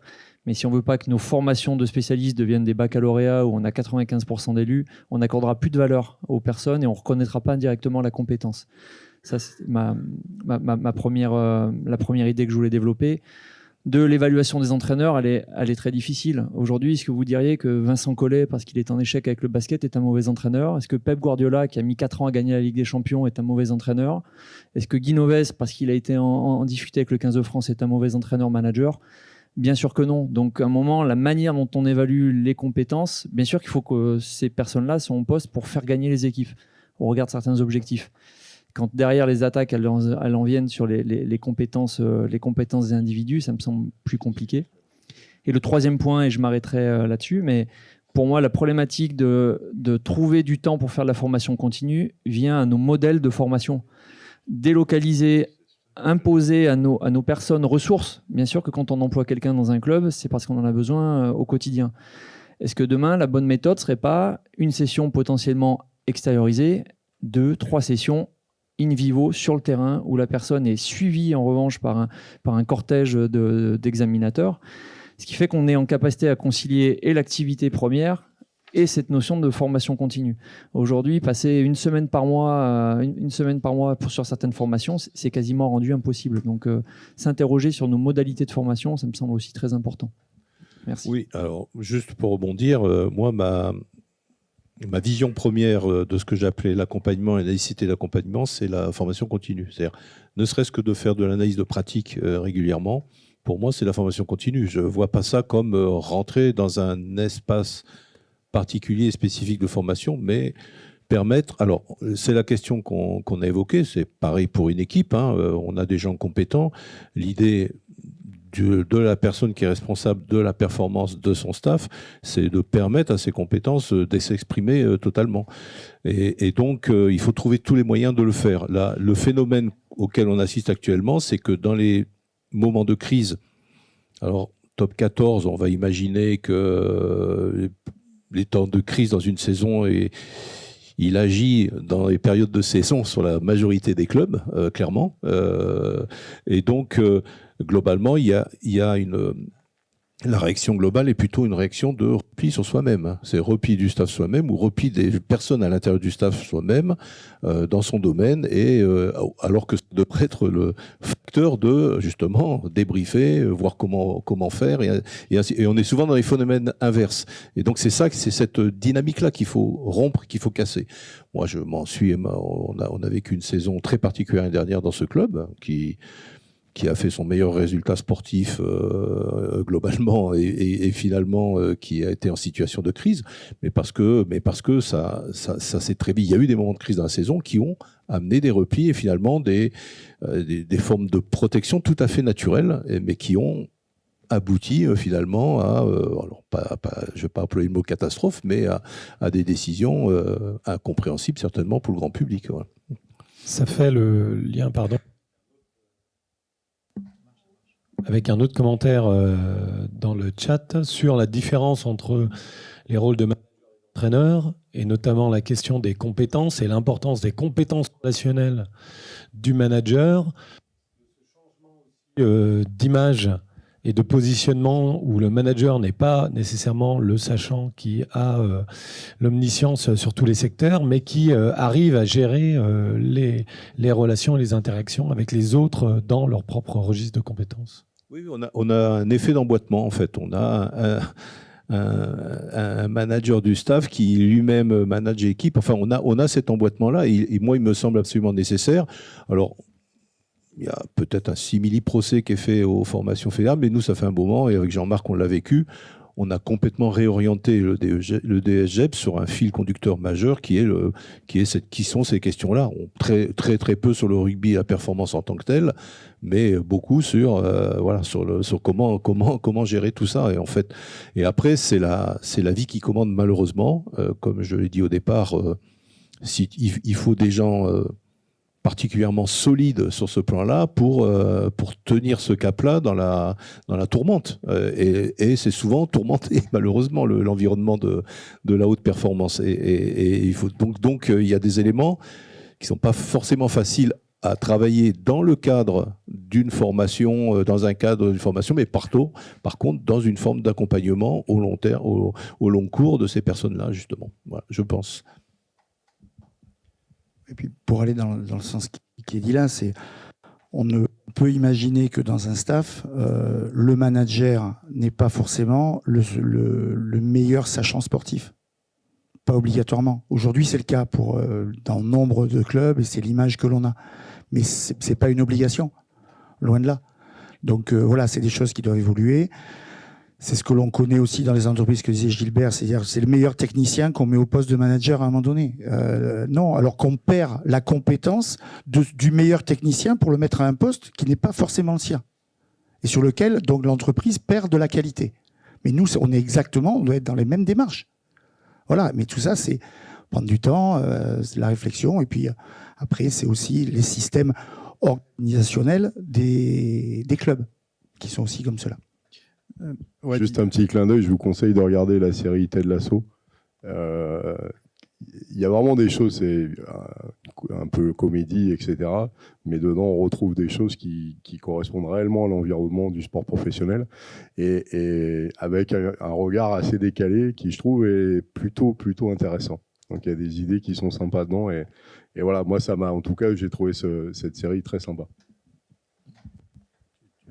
Juste pour aller dans ce sens-là, sur les 20 dernières années au Loup, c'est la première année où on a un manager qui n'a pas l'étiquette d'entraîneur principal et qui est, je dirais, qui est secondaire sur le rugby, sur les contenus, sur les objectifs vraiment techniques, terrain, et qui prend du recul par rapport à ça. Moi, je voudrais rebondir sur tout ce qui a été dit, et je pense que ce qu'on souligne, c'est la temporalité des projets. Je pense en disant qu'il y a des projets qui s'inscrivent dans le long terme et il y a des projets qui s'inscrivent plus dans le court terme. L'équipe première, très certainement, c'est la performance souvent immédiate à court terme. Quand je dis c'est 1 an, c'est 2 ans, parce qu'il y a des enjeux, mais n'empêche qu'on sait que cette performance à court terme, elle s'appuie malgré tout elle doit s'appuyer sur un projet, sur une démarche, sur quelque chose qui est plutôt fait sur du long terme. Et je pense que si on regarde le modèle qui est fait, et je pense en étant peut-être un peu provocateur, mais ceux qui doivent aussi absolument assister à ce type de réunion, c'est les responsables de structure, c'est les présidents, parce que c'est eux qui apportent la vision et qui apportent la vision sur ce que tu viens de dire, c'est-à-dire s'il y a certainement une vision du président du Loup, si on met quelqu'un avec un profil qui est plus en responsabilité de gérer le staff que un nom qui soit connu comme ancien joueur ou qui soit passé par des clubs prestigieux. Donc je pense que ça, c'est hyper important, et peut-être poser une question à Didier, du coup, justement, sur sa vision qu'il a par rapport à son poste, de dire justement cette notion de gestion court terme qui est plutôt sur l'équipe pro, avec des performances qui, si je suppose qu'à la fin de l'année, il n'y a pas des objectifs qui sont atteints, ça a toujours des impacts. Et malgré tout, on sait que ça s'appuie sur une construction longue, sur une formation longue, et du coup, lui, comment il voit ça par rapport à sa mission et justement depuis sa prise de fonction. En fait, je crois que c'est une manière assez...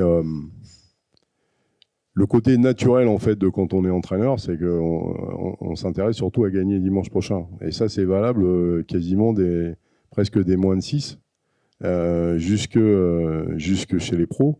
Alors évidemment, ça fait toujours sourire parce qu'on dit oui, évidemment, les pros, ils ont plein de pression et tout ça. Mais en fait, on se rend compte que n'importe quel entraîneur est sous pression, et la pression qui se met, c'est la sienne. Et des fois, c'est les 2 parents qui gueulent au bord du terrain parce qu'on n'a pas fait rentrer leur fils ou leur fille. Voilà. Et en fait, on se rend compte que naturellement, en fait, le système, à partir du moment où on a des équipes, en fait, les coachs, ils pensent qu'au match qui suit.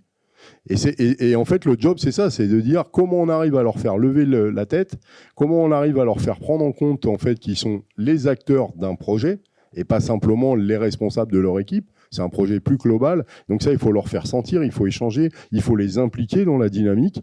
Et puis, évidemment, il y a des moments où ça frictionne parce que la vision moyen, long terme, elle n'est pas tout à fait alignée avec cette vision à court terme. Et donc, il faut faire des arbitrages et c'est difficile. Donc, je pense que le positionnement, et ça c'est important, c'est que en fait la base c'est le positionnement dans l'organigramme qui déjà est la clé. C'est-à-dire que par exemple à l'ASM, on est tous les deux rattachés directement au président avec Christophe Urios, et moi je suis pas sous la responsabilité de Christophe Urios. C'est-à-dire qu'on est vraiment côte à côte.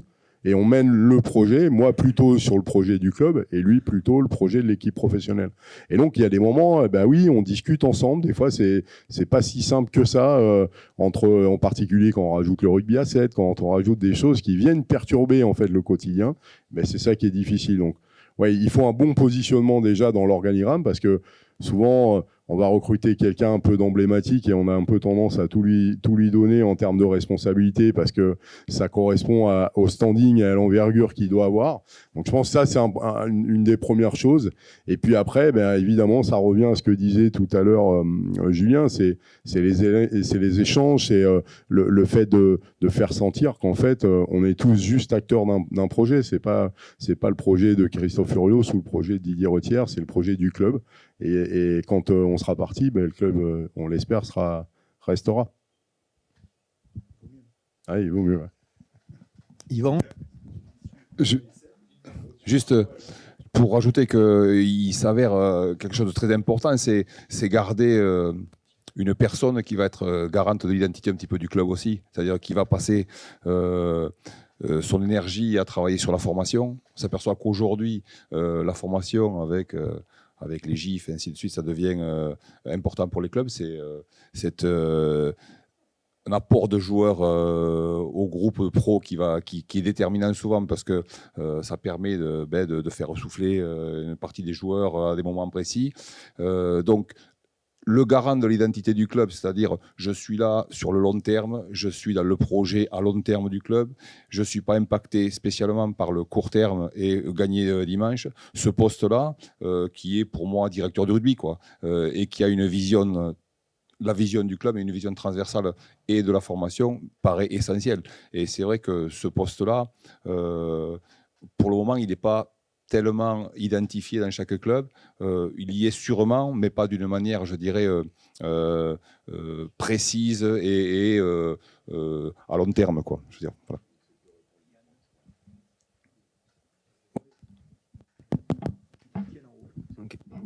Bonjour Yvan Dury, j'avais une question par rapport, justement, là Didier parlait de mettre des noms un petit peu ronflants à des postes clés. Est-ce qu'on ne fait pas cette erreur aussi au niveau des entraîneurs dans la culture française, le système actuel français, où on a tendance à propulser d'anciens joueurs de très haut niveau sur des postes d'entraîneurs sans aucune formation d'entraîneur. Et je trouve qu'en France, je vais être un peu provoque, mais on a du mal à reconnaître que entraîneur est un métier en fait.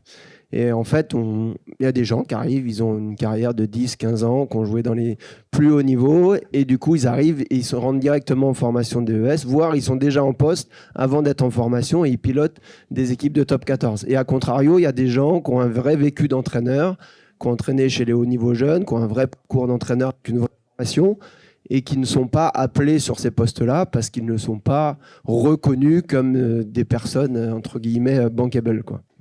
Bon, voilà, on revient à ce qui était évoqué, c'est sur les problèmes de gouvernance.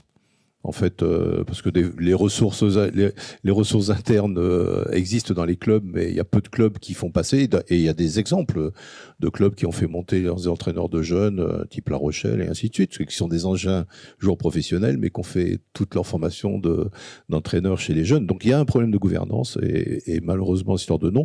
Et ce que tu évoques, c'est pas un problème du rugby français, c'est mondial, puisque moi j'ai assisté avant, j'étais représentant de la fédération au plan international et sur les colloques sur la formation. C'est le problème que rencontre la Nouvelle-Zélande, que rencontre l'Australie. C'est un phénomène. Depuis l'évolution du profil des entraîneurs, il y a eu la bascule avec le professionnalisme et les premières arrivées à la retraite des joueurs, et ça a été très rapidement instauré. Avant, tu avais les bons joueurs qui étaient en même temps profs de PS, et donc il y avait aussi ça. Donc maintenant, il y a ça, et c'est cette gestion du temps court. Malheureusement, nous, on a beau dire au club, faites un plan de succession de vos encadrements dans le club. C'est-à-dire, si vous visez des joueurs qui vous semblent avoir un profil entraîné, faites-les entraîner les espoirs, les crabos, préparez ça. Mais ça se fait pas. Et puis, il y a la gestion des contrats. On a encore beaucoup d'entraîneurs qui ont été utilisés en étant au chômage.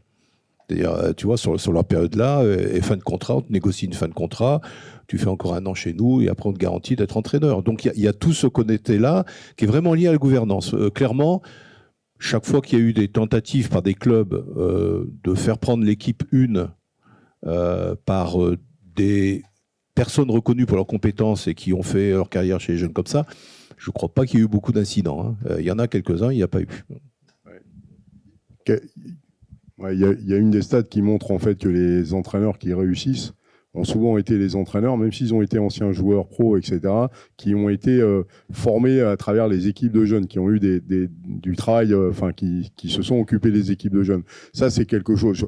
Aujourd'hui, je trouve que les joueurs pro qui veulent se reconvertir comme entraîneurs, c'est super.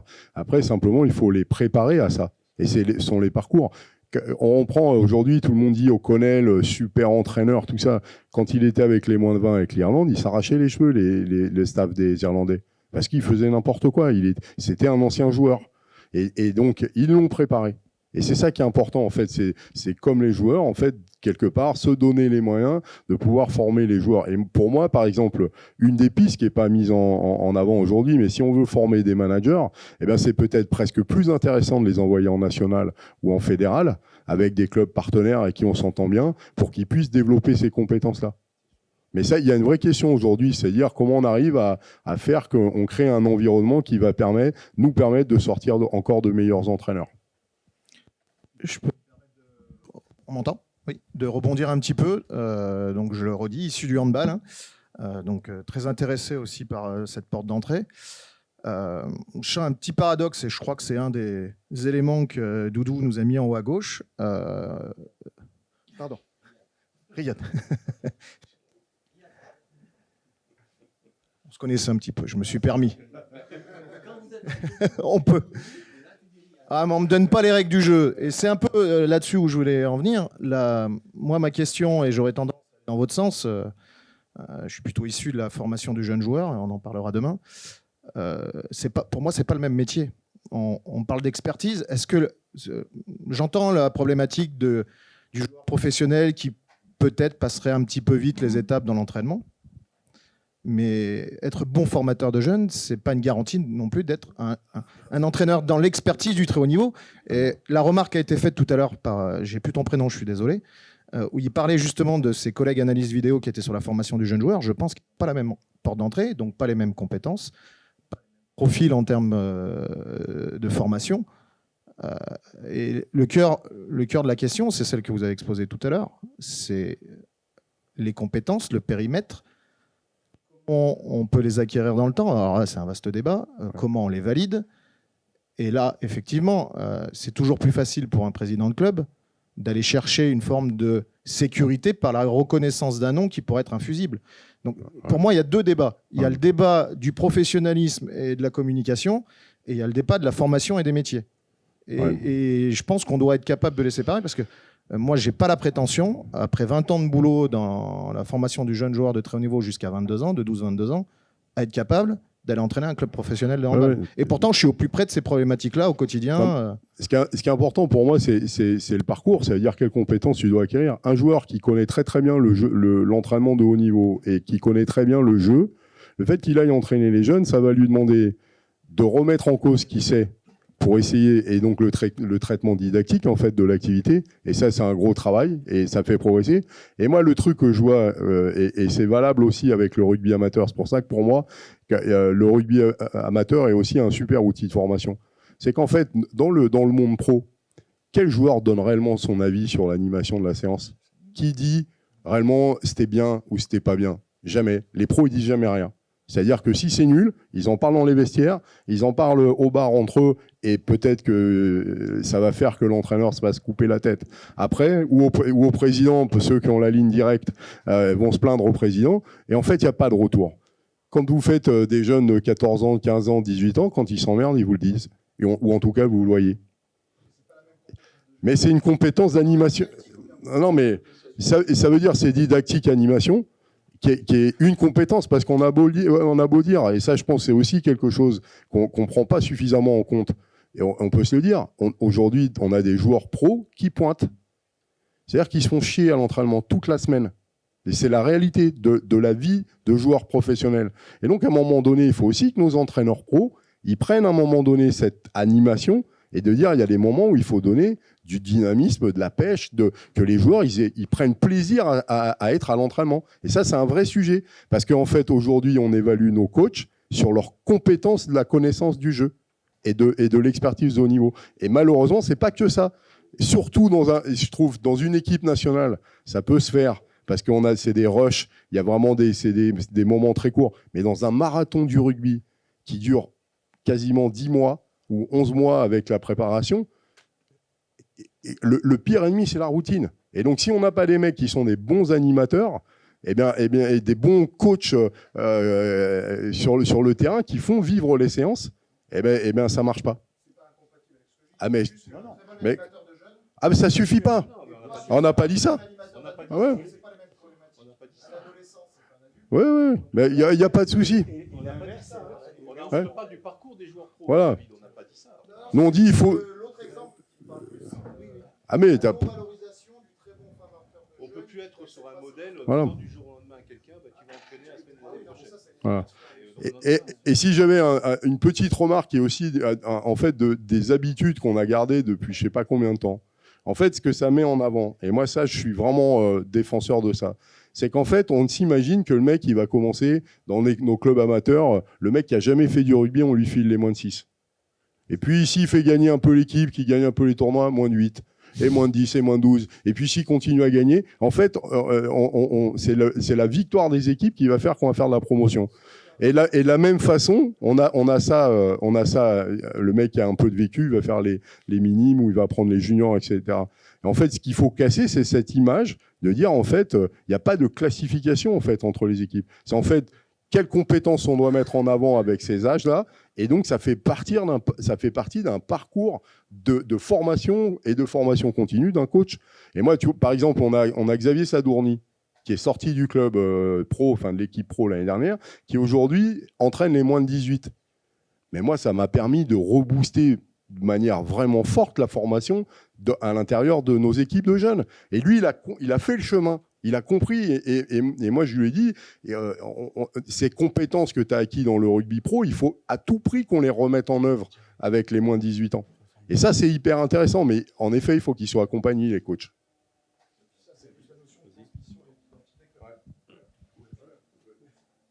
Xavier Sadourny, qui était joueur ici et qui a été parachuté en une semaine comme coach et qui n'a pas vécu la meilleure de ses saisons d'entraîneur, d'ailleurs, je crois me souvenir, et qui s'est construit après, avec le temps.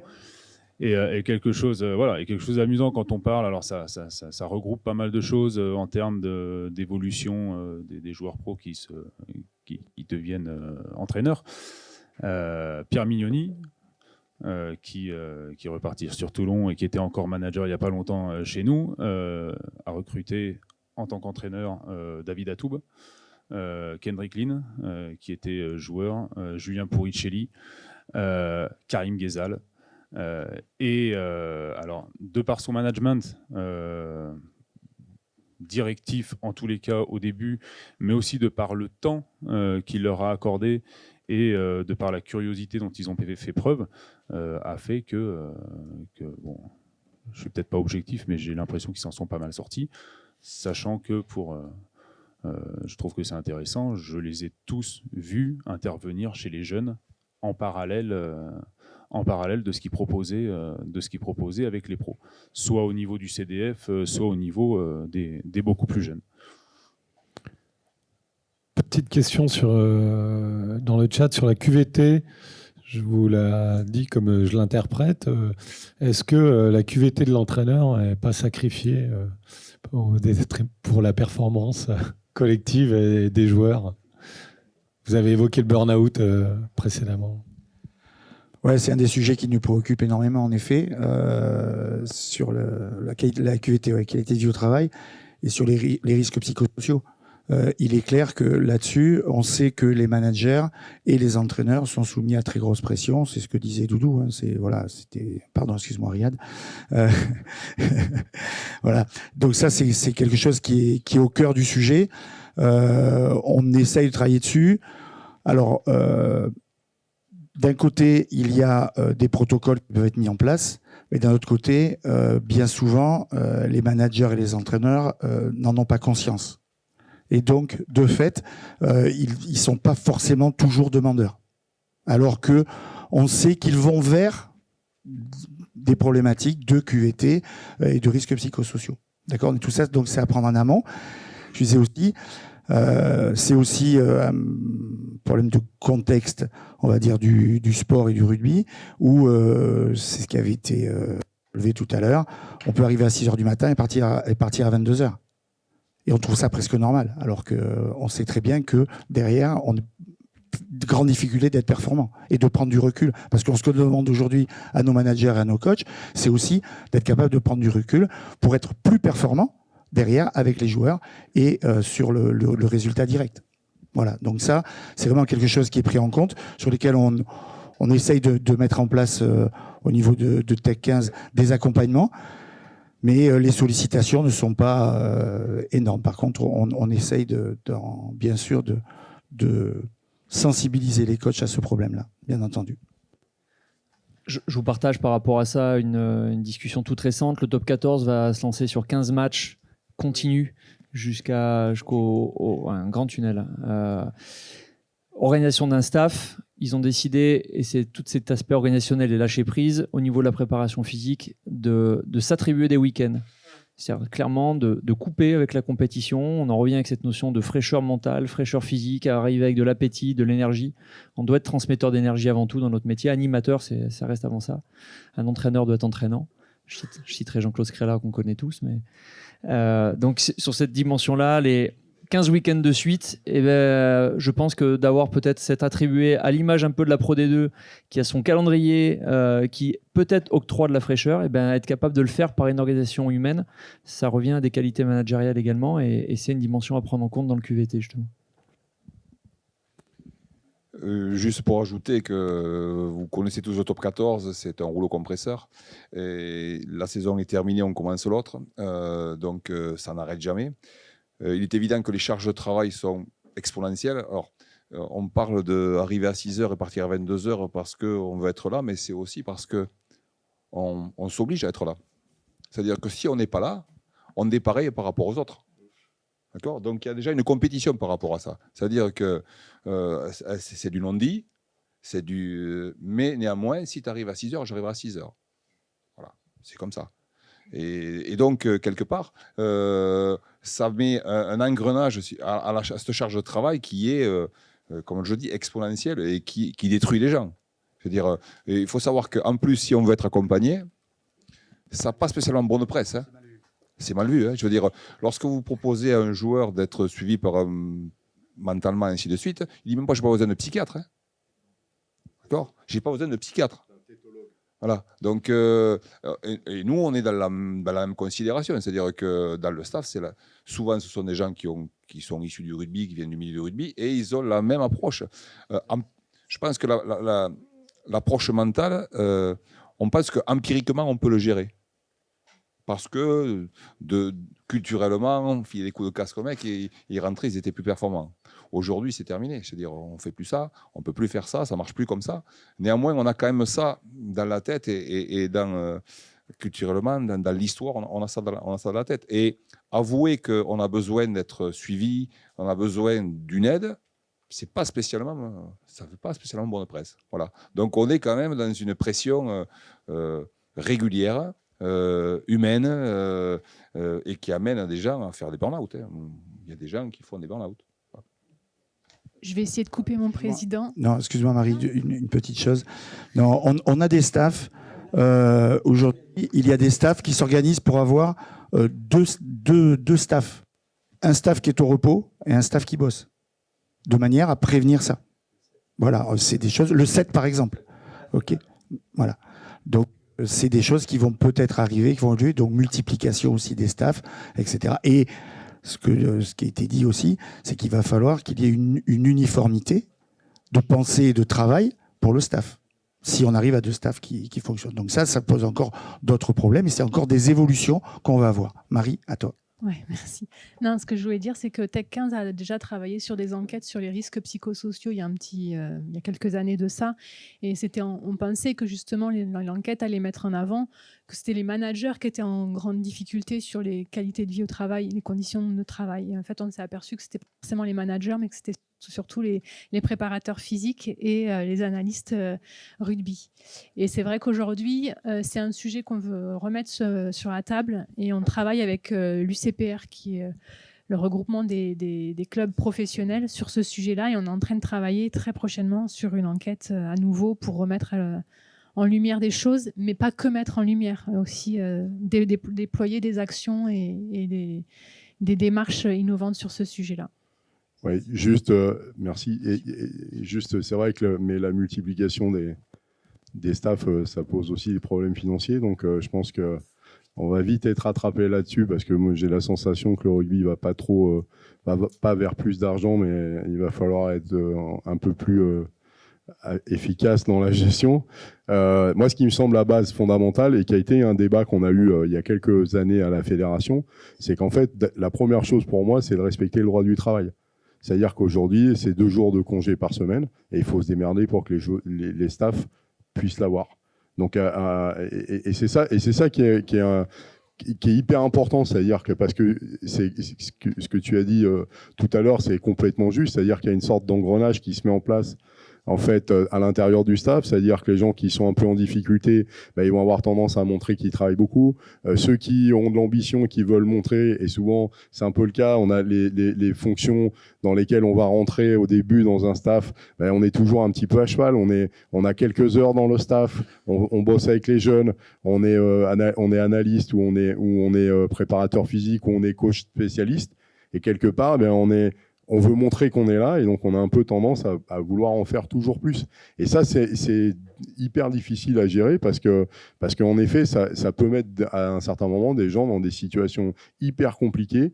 Et puis, comme on ne se rend pas toujours compte réellement du temps qui est passé, eh bien, le coach va avoir tendance à demander plus sans vraiment percevoir les effets que ça peut générer. Donc, c'est vraiment, je crois, hyper important d'avoir aussi ce regard un peu à distance de ce qui se passe dans le staff, pour à un moment donné aussi faire du feedback, parce que quand les gars ils ont la tête dans le guidon, c'est des choses qu'ils ne voient plus, ça.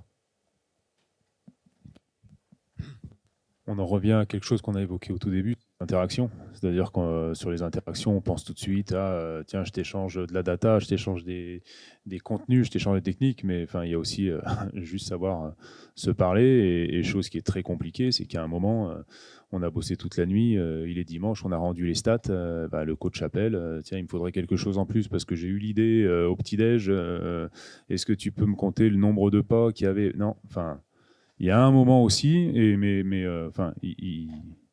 y a un progrès aussi des coachs par rapport à ça, qui sont de plus en plus conscients, parce qu'ils le vivent très certainement eux-mêmes, c'est qu'il y a un moment, il faut couper, il faut arrêter, il faut savoir dire on stoppe et puis on se revoit demain. Et ça amène un petit peu de fraîcheur qui permet de tenir jusqu'au week-end off qui arrive dans 19 semaines. Super. C'est d'une richesse incroyable. On pourrait passer la journée à échanger sur ces différents thèmes, mais on est bon sur le temps. Et comme on sait que c'est celui qu'on faut tenir. Plusieurs petites remarques pour conclure ça. Le premier, Jaïd, pour pas dire Doudou, je trouve que le schéma là, il reprend vraiment tout ce que tu nous as dit. Voilà, et tout ce qui a été partagé. Moi, j'ai une remarque là-dessus, c'est qu'aujourd'hui, on peut vraiment dire que le danger, c'est que le mieux est l'ennemi du bien. Et que chaque fois qu'on augmente quelqu'un, qu'on met un nouveau spécialiste, comme Julien a très bien dit au début, il veut prendre plus de place, il veut avoir tout le temps de faire ce qu'il doit faire, du mieux qu'il peut le faire, sauf que souvent, ça vient contrecarrer ce que les autres ont besoin de faire, et la place de chacun dans le staff, c'est un vrai problème. Et sur ça, moi, j'ai une dernière question à vous poser, qui est vraiment une question... j'ai eu la chance d'aller entraîner au Japon, on était 26 membres d'encadrement. Les Japonais, à Toyota, les Japonais, ils sont obsédés par l'idée de l'unité. Le wa, c'est l'harmonie du pays, du groupe, on doit toujours être harmonieux. Donc du coup, on faisait des réunions de 5h du matin en général jusqu'à 11h. Voilà, parce qu'il fallait que tout le monde soit au courant de tout le temps, et tout le monde devait être à toutes les réunions. Et donc, cette idée du partage et de l'idée justement que tout le monde doit l'être, ça peut très vite amener, par rapport au nombre de staff, à un fonctionnement totalement qui arrive à l'inverse de ce qu'on voudrait dans la manière dont on communique. Donc, comme je sais qu'il y en a qui ont bossé sur ce sujet et sur la manière dont on organise une semaine pour éviter de se retrouver dans ce problème, moi, je fais toujours des questionnaires à la fin de l'année aux joueurs. Et les joueurs, à chaque fois, ils disent il y a 2 choses qu'on ne supporte plus, la vidéo et les réunions. Le terrain, il y a 0 problème, mais la vidéo et les réunions, on n'en peut plus. Et donc la question, c'est comment on fait pour réussir dans des staffs qui grossissent à avoir cette qualité d'échange, de partage, d'unité de vue, de tout ce qui me met, tout en faisant en sorte que la semaine ne soit pas une semaine de réunion. Voilà. C'est très concret. Hein. Non, mais nous on parle d'interaction utile, c'est-à-dire que, évidemment que quand une réunion concerne pas tout le monde, il faut laisser la liberté à ceux qui ne sont pas concernés d'aller faire autre chose. Évidemment qu'en multipliant les groupes et en ciblant peut-être plus les propos, au lieu de tout balancer d'un coup, on peut faire des groupes de joueurs, notamment c'est ce qu'on essaye de faire sur les vidéos. Et puis en réduisant, non pas au minimum, mais en réduisant à l'utile. C'est un travail à faire, de savoir dans toutes les informations qu'on veut envoyer ce qui est utile. Et par contre, c'est du temps qu'on gagne et c'est de l'énergie qu'on fait gagner à toute l'équipe. Moi, ma réponse, elle va être assez simple. Je pense qu'on peut optimiser ce qui se fait sur le terrain. Quel meilleur endroit? C'est-à-dire, il y a énormément de choses qu'on peut intégrer dans le terrain, dans la relation dans les staffs. C'est-à-dire, quand on regarde l'organisation et le fonctionnement des entraînements, quelquefois on se retrouve avec une personne un peu au turbin, plein de personnes qui regardent. Je pense que des systèmes de co-animation, des liaisons un peu au cours de l'entraînement pour le partage du projet me semble vachement important. On est encore dans des situations très cloisonnées. L'entraîneur de la mêlée a fait sa séquence et tout, pouf, il se désengage un petit peu. À peine le regard sur les lancements de jeu, alors ça semble quand même... on a encore tous ces éléments-là qu'on peut améliorer. Garantir que toutes les personnes qui ont quelque chose à dire, à exprimer, qui relèveraient d'une frustration, puissent le faire. Je ne sais pas quel est le moyen, mais il faut le garantir, puisqu'en fait, il y a des frustrations qui montent les unes sur les autres et qui amènent à du mal-être, vraiment. Et puis, c'est pareil avec les joueurs. C'est la manière de coacher peut faire que finalement, on intègre beaucoup de choses qu'on a tendance à faire en réunion sur le terrain, ne serait-ce que comment on entraîne des leaders à être leaders. Il y a énormément d'éléments sur lesquels on peut finalement ne pas passer par la réunionnite permanente. Donc moi je pense que le meilleur moyen, le meilleur outil, c'est quand même le terrain et c'est celui qui intéresse tout le monde. Moi, deux choses, c'est qu'à partir du principe qu'il n'y a pas de réunion parfaite, on ne peut pas expliquer tout le rugby chaque semaine et faire qu'on parte jouer en étant blindé sur le truc. C'est de dire, voilà, quel message on veut passer et s'assurer que ce soit le message qui est passé et de s'astreindre en fait à respecter des timings courts. Parce qu'on sait très bien que dans une réunion de 2 heures, il y en a la moitié qui n'écoutent plus, qui repartent avec rien. Donc ça c'est optimisé pour moi.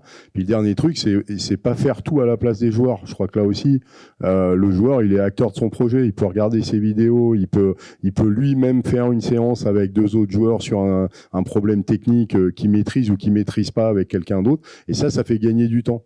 Et je crois que ça aussi, c'est hyper important parce que, en effet, quand souvent, on essaye de faire un suivi de la charge avec les GPS, avec les contacts, avec les distances parcourues, les accélérations. Mais le temps de réunion, il est aussi hyper important. Les gars, on les lessive en passant des heures en salle à écouter quelqu'un qui leur parle, quoi. Et là, tout ce que l'on relève, c'est aussi un problème de formation managériale. C'est-à-dire que quelle formation on a pour une conduite de réunion, pour la délégation, etc. Comment peut-on mettre ça en place pour que ce soit efficace dans nos organisations managériales aujourd'hui? C'est une véritable organisation que l'on doit avoir, d'où la nécessité d'avoir des gens qui sont bien formés et plusieurs relais aussi sur cette fonction managériale au total, que ce soit avec les joueurs, que ce soit avec les staffs, que ce soit lors de réunions, lors d'entraînements et ainsi de suite. Voilà, ça c'est primordial, de manière à ce qu'on ne perde pas de temps et qu'on n'ait pas de l'énergie qui parte n'importe où. Un petit mot? Ou le mot de la fin, c'est 12 heures, on va être bon, on finit à 12 heures. Non, c'est peut-être revenir sur ce que tu as dit, la multitude, savoir que le staff du 15 de France a 30 éléments.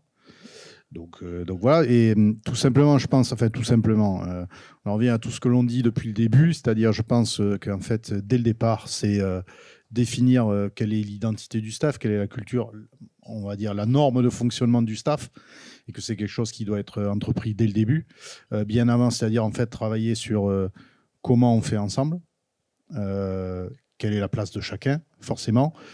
Voilà, partager une vision plutôt que qu'est-ce que chacun fait dans son secteur.